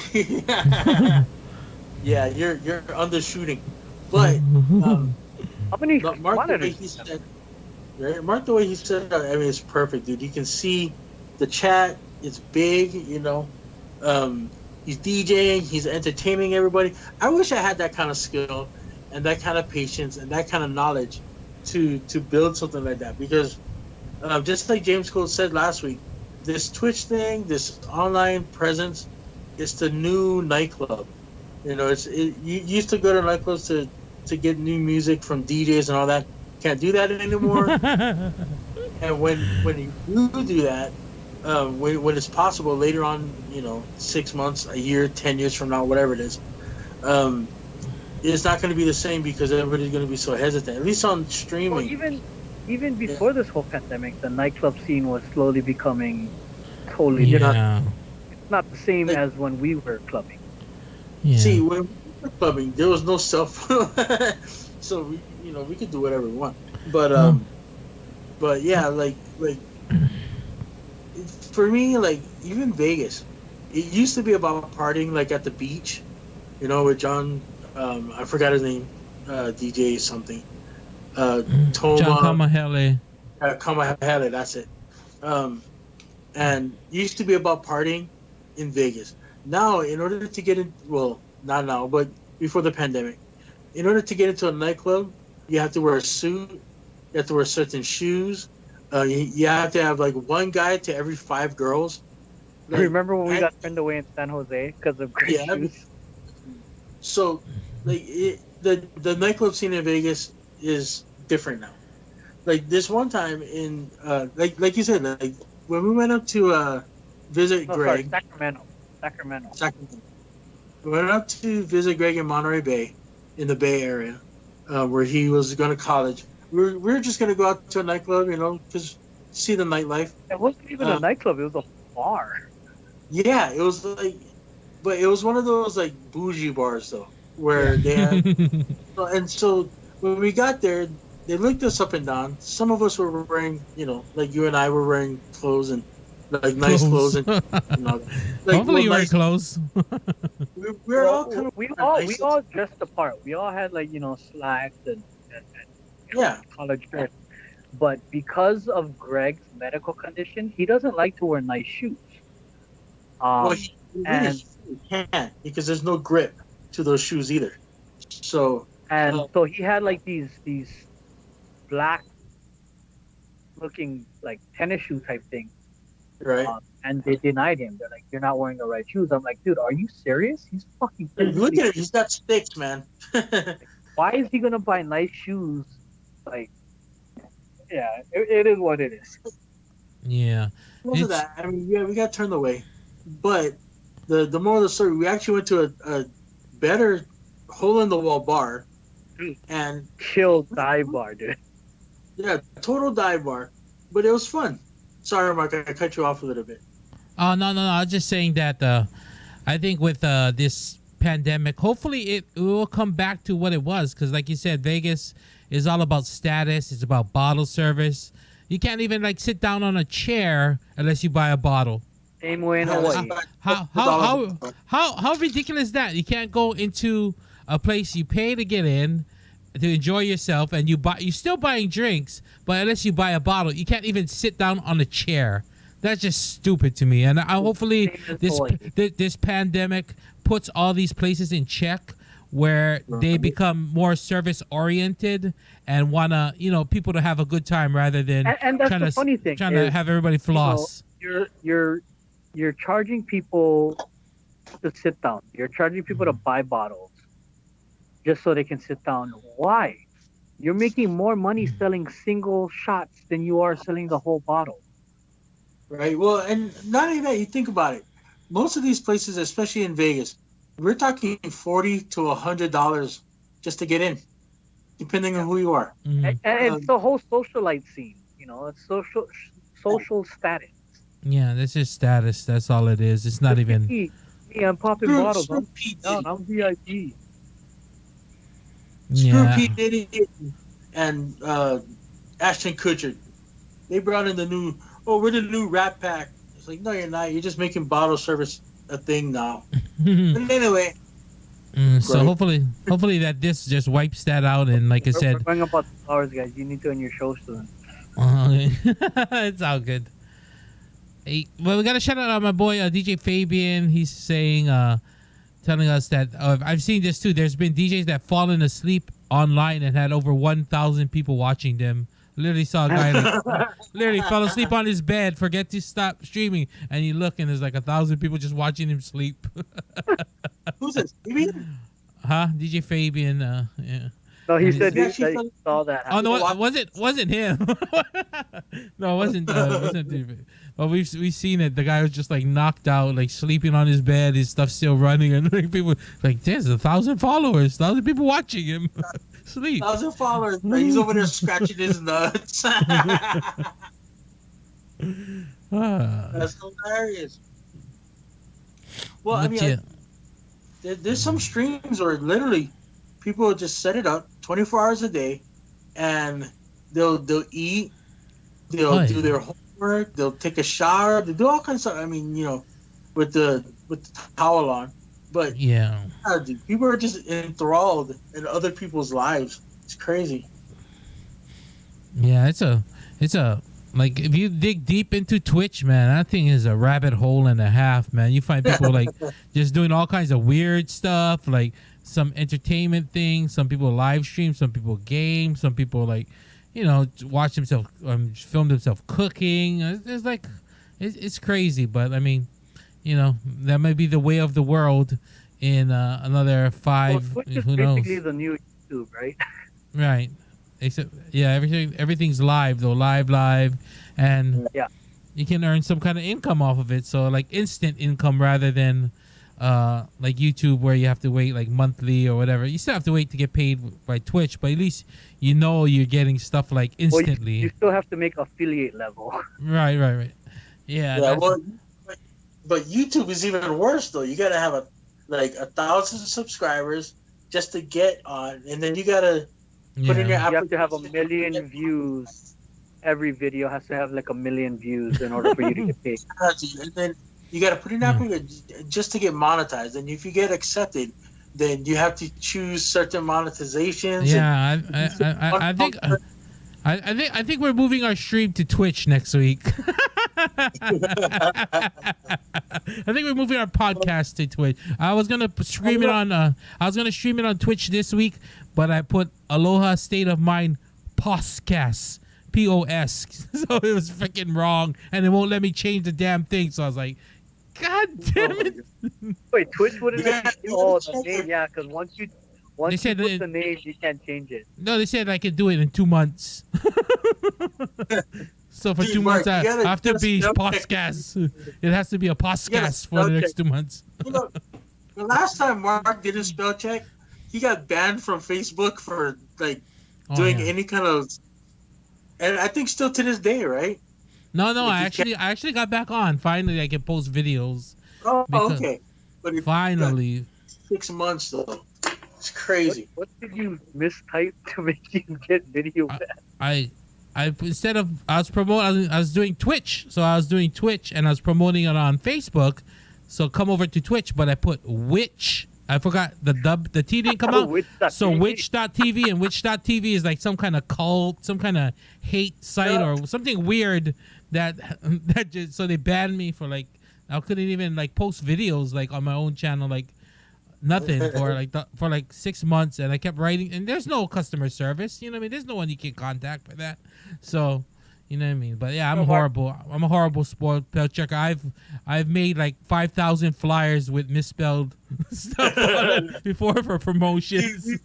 10,000 flyers with misspelled words. I have to get new flyers, man. Like the dates would be off. Like what? Our what is it called? Like our promotion was on Thursday, but I put Saturday. Oh my god, At least you never did put freak flow. dude! 5,000 flyers. I had to throw it away. It's crazy. Anyway, Jax was like, "Don't ask me to spell check, dude." I love my boy Jax. He's a brother to me. I'll do whatever. You can have my kidney, but for the love of God, he cannot do spell check, dude. Like Well, he's actually dyslexic. yeah, I know. Like so am I. But that's what the red squiggly line underneath is for. I remember like because of the whole new extreme thing, he actually like type out stuff and he would give me like because we're like the head of whatever, we're like the lead guys, and he would give me these papers. I'll do a lot of pen. I'll start making corrections. And he's like, dude, seriously, it's just for you to read. I love him. Yeah, well, I think it's because he just types and he sends. He doesn't spell. I'm pretty bad, and the reason why, because I'm dyslexic, so I know I can't spell right. So I will go over it like 3 or 4 times before I send. No matter what it is. If I even text like thank you, I'll make sure that it says thank you. You know what I mean? Like I'll look at it like 3 times. Okay, yeah, that's right. So. Or yeah, just spell the wrong word, whatever. Calculator instead of being calculus, whatever. Well, see, Jack said that the red line doesn't work for him because he does type a right word, just the wrong version of it. Exactly. or you type the spelling of calculus right, but you actually wanted calculator, right? Well, I'm just using it as an example. So the spelling is correct. He'll write the word were or like war or something, but he writes it wrong. Yeah.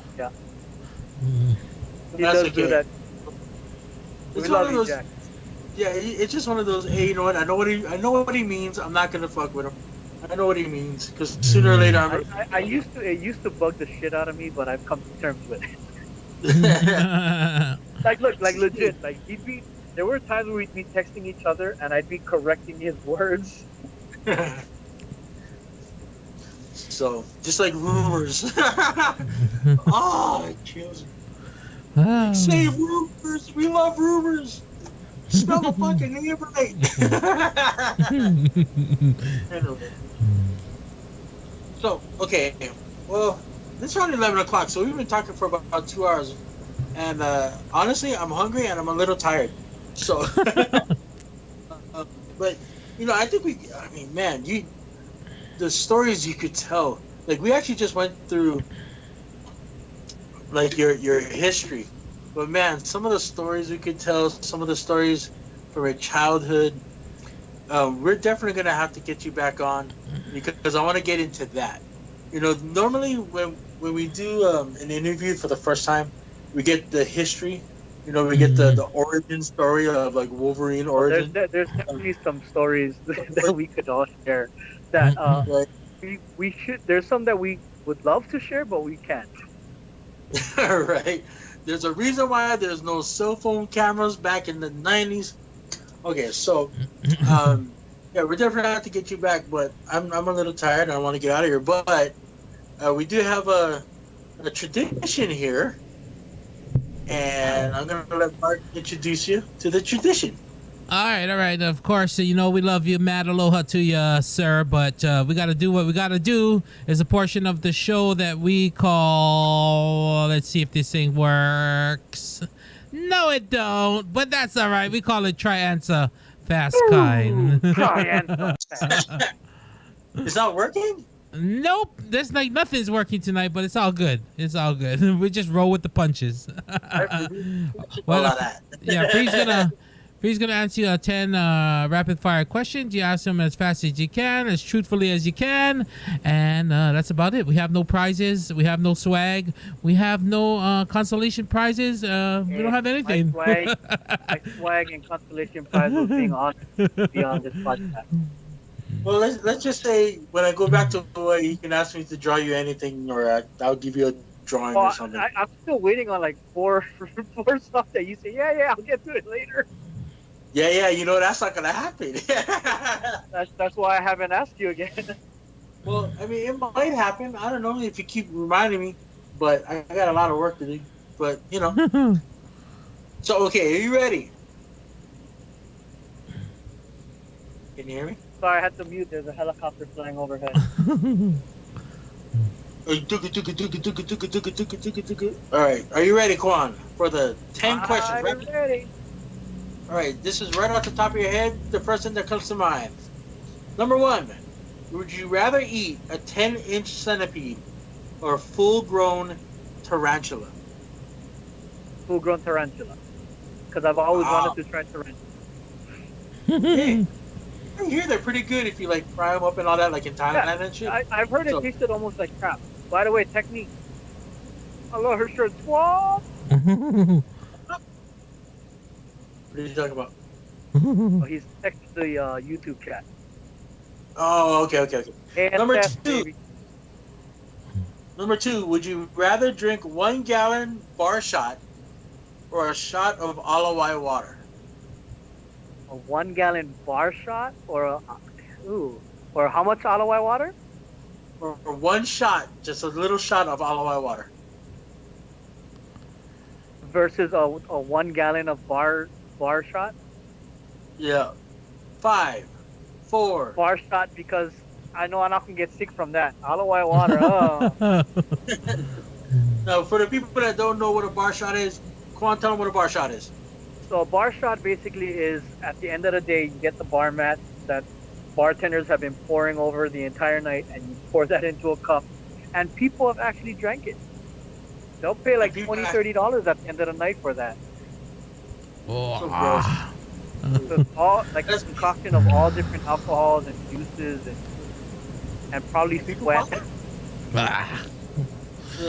Yeah. Right? Whatever. Number 3, if you were a female for 1 day, what would you do? If I was a female, dude, touch myself. just stay in bed? Just stay in bed all day?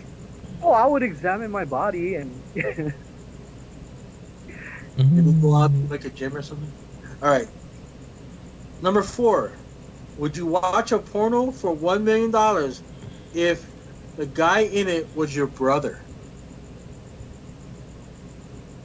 for one, and I have to watch the whole thing. You'd have to, 20-minute porn.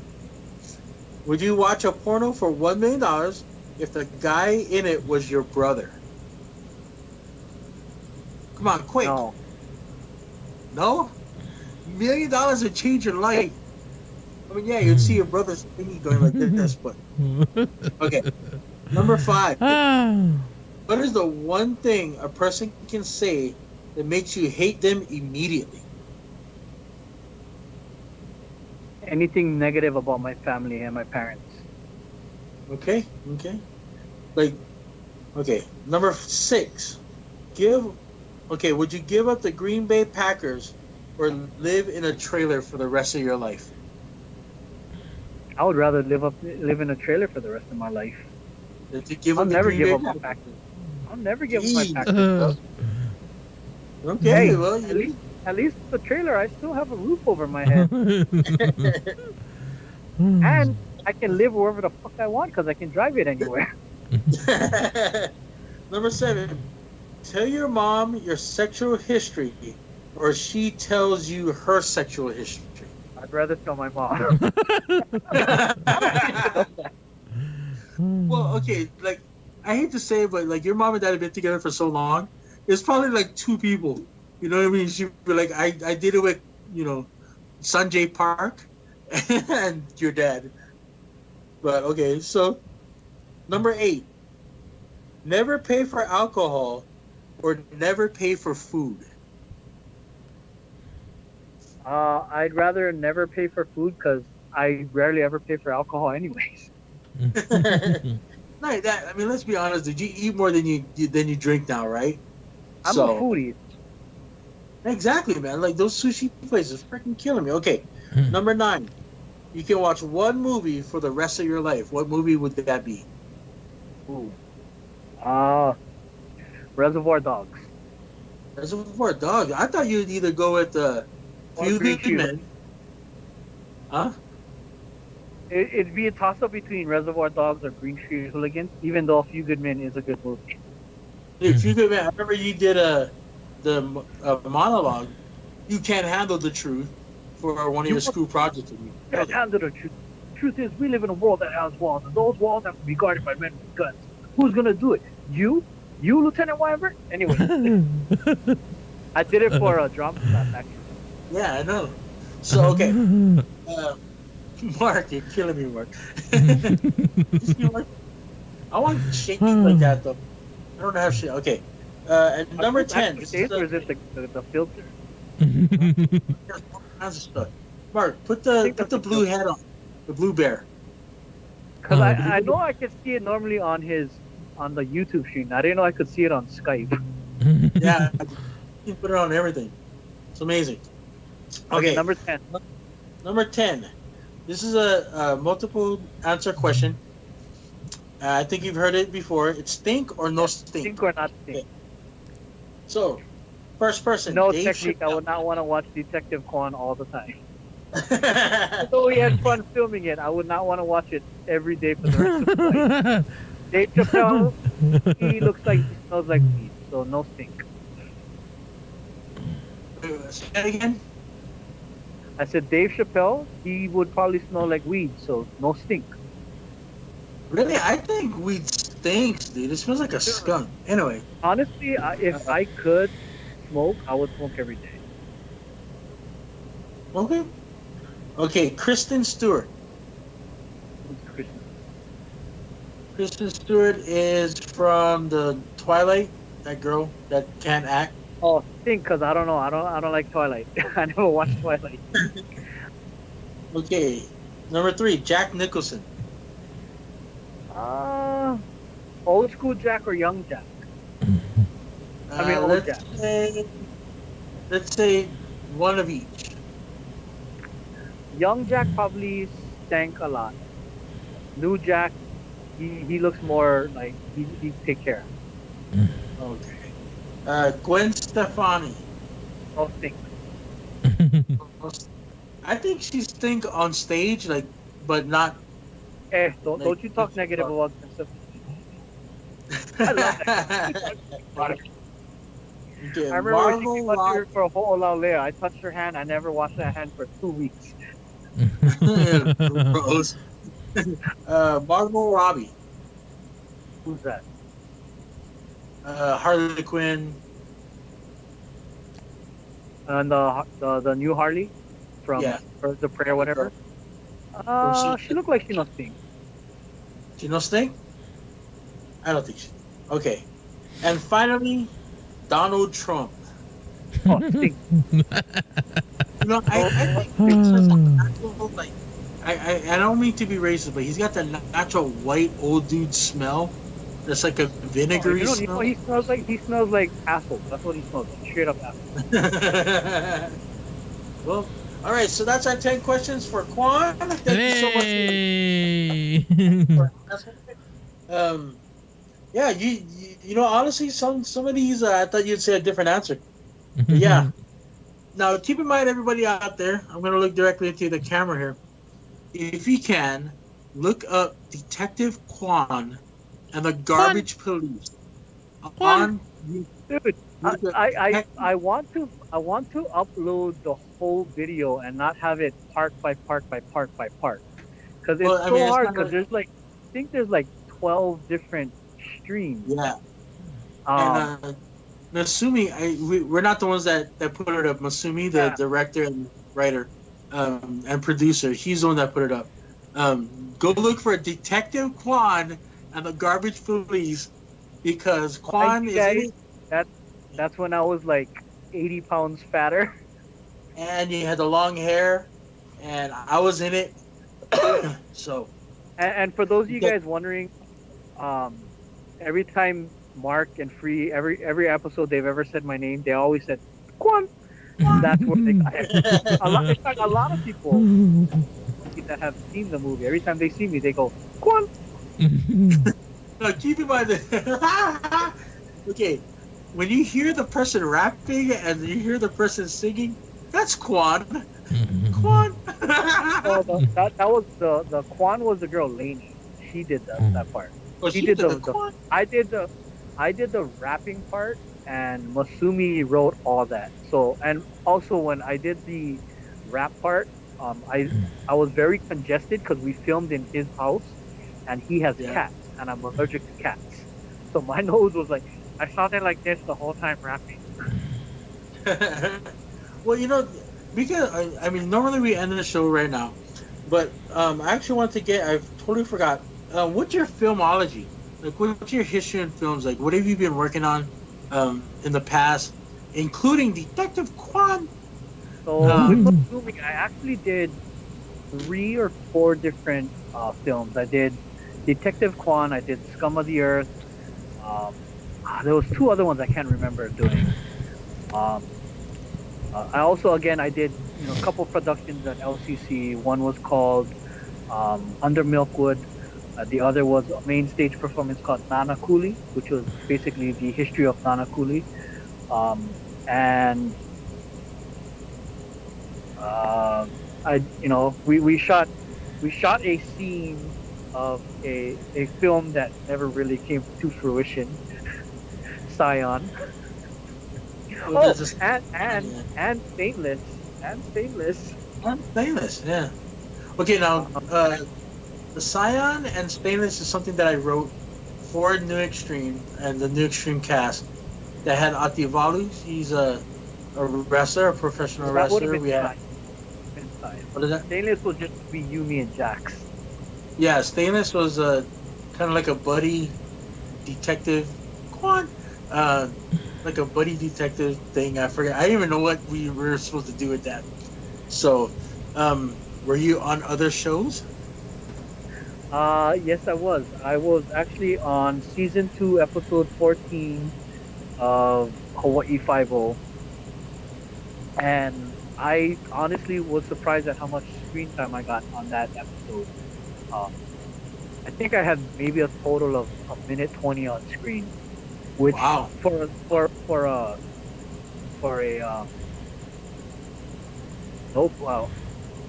extra, which I got a lot of screen time. So featured extra, I got a lot of screen time. Yeah, I also was on a second episode. I want to say it was season 8, episode 18 or something like that. But you could barely see. It was like clip here, clip there, like maybe 5 different clips, but it was like bam, bam, bam. So you could barely see me. But because of Hawaii 5-0, I got to chit chat with stars like Rufio. Right. And if you guys are familiar with Balls of Fury, the Blind Master, or Kung Fu Panda, the dad. Did you really meet him? Yes. Oh, dude, he's iconic. So I was able to meet stars like that, and of course like Grace and Scott Pan, And Yeah. face. Dude, I'm still tripping out on because he does a voice for that guy in Mulan, but she's a woman. Yeah. She's not supposed to be here. Like you know what I mean? Like that guy's been in everything. Big Trouble, Little China, all kinds of stuff. Yeah. So, again, that's cool, man. Dude, look at Mark. It's me, Markio. You're Mario. Okay, so I just have to get your filmology because we worked on a few projects together. He does some really great stuff. The reason why I think you got so much screen time when you're one of the henchmen is because you're one of his main henchmen, Rufio, whatever Brosco. Mark and I actually met him in L.A. At L.A. Live. What is it called? Lucky Strike, right, Mark? Yeah, Lucky Strike. He's actually really chill, man. He's so like humble and he's willing to talk to people. Dude, but what is funny is because we were filming and there was a lot of downtime, like because they would shoot with other actors here and there, and I actually got to sit with him in the warehouse we were filming at, and I made him. Well, I didn't make him. I asked him. And so we're sitting there, and I was like, "Dude, you probably hear this so many times, and you probably get asked to do this." So, and so he sat there. He looked at me. He's like, "Really?" I was like, "Yeah, the Rufio Crow." That's hilarious. Okay, well, I'm tired and I'm hungry, and I know that's out of your time. And Mark has been trying to do all the technical stuff since the beginning, dude. I'm sorry that the interview actually was just myself and Quan, but I know that sometimes with there's technical difficulties, the only one that can fix it is Mark, and he's doing what he can just to keep this thing going. It's all good. No worries. Thank you, Mark, for doing everything you do. I think we're gonna head out. Is there anything that you want to give a shout out to, Quan? Anybody you want to give a shout out to, or anything that you want to? Shout out to everybody in the chat room. I see, Technique, Terrence, Jax. I saw Kristen and Donald earlier, 720. I see Cheryl, Gwen there. What's up, Cheryl? All my family from the New Extreme crew, from Above Entertainment. Those of you streaming in, thank you guys. Much love and aloha. And please, guys, this pandemic sucks. Lockdown sucks. Please do your part. I'm tired. Working in the hospital is very draining. Please do your part. I don't want to be busting my ass because people are being stupid. Okay, and we're leaving it on a positive note. And thank you, Free and Marquise, for allowing me to be on podcast. I don't know why, but honestly, I kept telling Mark on his Twitch stream, I sick, right? Calling in. Came out, you already booked. Well, I mean, we wanted to have you on before, and we had Jax on before. We had a couple of our personal friends that are doing good and doing well and doing things for the community, like trying to keep other people safe.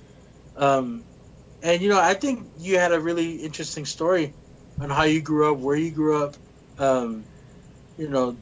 Being in the club scene is, again, we went through the origin story. Next time, if you allow us to have you back on, we'll get into the more stories. So. Oh man, I've been open. Ask me whatever, man. Like Free, I kind of have no shame, but I do at the same time. So there's I will not reveal. Like I would not ever jump in front of a 1,000+ people in a saran wrap dress. Well, if you wanted to work at World Cafe, that's what you would have to do. But yeah, again, I want to thank everybody in the chat room. Jax, if you can upload it to YouTube, the Eternal Descendant that we filmed, that'd be kind of cool. I forgot we changed it to Eternal Descendants and not Scion. Yeah, because that's when Scion first came out with their cars. But also, go ahead and go up on YouTube, check out Donkey Wan and some of the videos out there, music videos, like local music videos. Oh yeah, I Um, forgot the music videos I was in. yes, he done. See again, he does so many things. Though I don't even know why you're doubting yourself. Why you need to be on this podcast? DJ Technique, work for free. um, okay, so that's my shout outs. Mark. I'm just chilling over here. Just shout out everyone who came into the chat. You know, we appreciate everyone following us and giving us the opportunity to share our stories and share our interviews with everyone out there. And hopefully, we can find us a stream that's not so messed up all the time. Maybe Restream isn't the ticket, but maybe we might be moving to Twitch, or maybe we'll see if we can get on maybe YouTube and Twitch at the same time and go from there. But we'll definitely put it on social media, Facebook, Instagram, all that good stuff. So if we do move our stream over, you guys will be the first one to know and know where to find us. So that's about it. Mm-hmm. Well, actually, can I say one more thing? Right. Is that we have 3 more subscribers to make 100. And so if you're listening out there, you can go into YouTube at Aloha State of Mind. You got to look through it on the search bar because we don't have an actual URL Yes, guys, yet. please do. Please search Aloha State of Mind podcast. Use the promo code Don K. And we got 97 subscribers. I just want to see triple digit.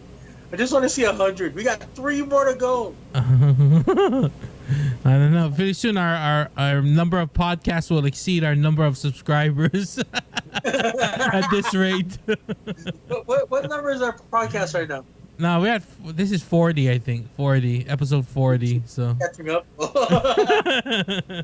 Halfway there. My goodness. Yeah, we only need 3 more just to make 100. Please go tell your friends. Like, they can subscribe. You don't even hit the notification. We just need subscribers. We're not No, begging. guys, I'm going to use my 5 other email accounts to repeat this channel. Do it. Do it. Okay, that's it for me. All right. You want to head on out from here and just say goodbye to everybody? We can do that. Or you want to do that? All right, we'll just do that. We just want to say thank everyone for joining Aloha State of Mind podcast every Tuesday night, 9 p.m. Pacific Standard Time, 6 p.m. Hawaii Standard Time. Be sure to tune on in, tell all your friends, and definitely come on back. We'll have more guests doing positive things and, just creating the positive vibe, creating positive lives. And you guys just stay safe out there. Don't do, the crazy things that you shouldn't be doing. Like, just stay home. Just stay home for now. Just do what you got to do. Grocery store, whatever. But just be safe out there. That's number one. And we'll see you guys next week. Same time, same place right here. Aloha State of Mind podcast. My name is Mark Easy. My name is Free. And till next time, we wish you nothing. Oh, yeah. Don K1's in the building. Until then, next week, we want to wish you nothing but peace, love, and aloha. We'll see you guys next time. Okay. Wherever you are, you're living aloha. Wherever you go, your soul is aloha. Wherever you've been, you're living aloha. A part of yourself is always aloha. Aloha is a state of mind. Aloha is a state of mind. Aloha is a state of mind. Aloha is a state of mind.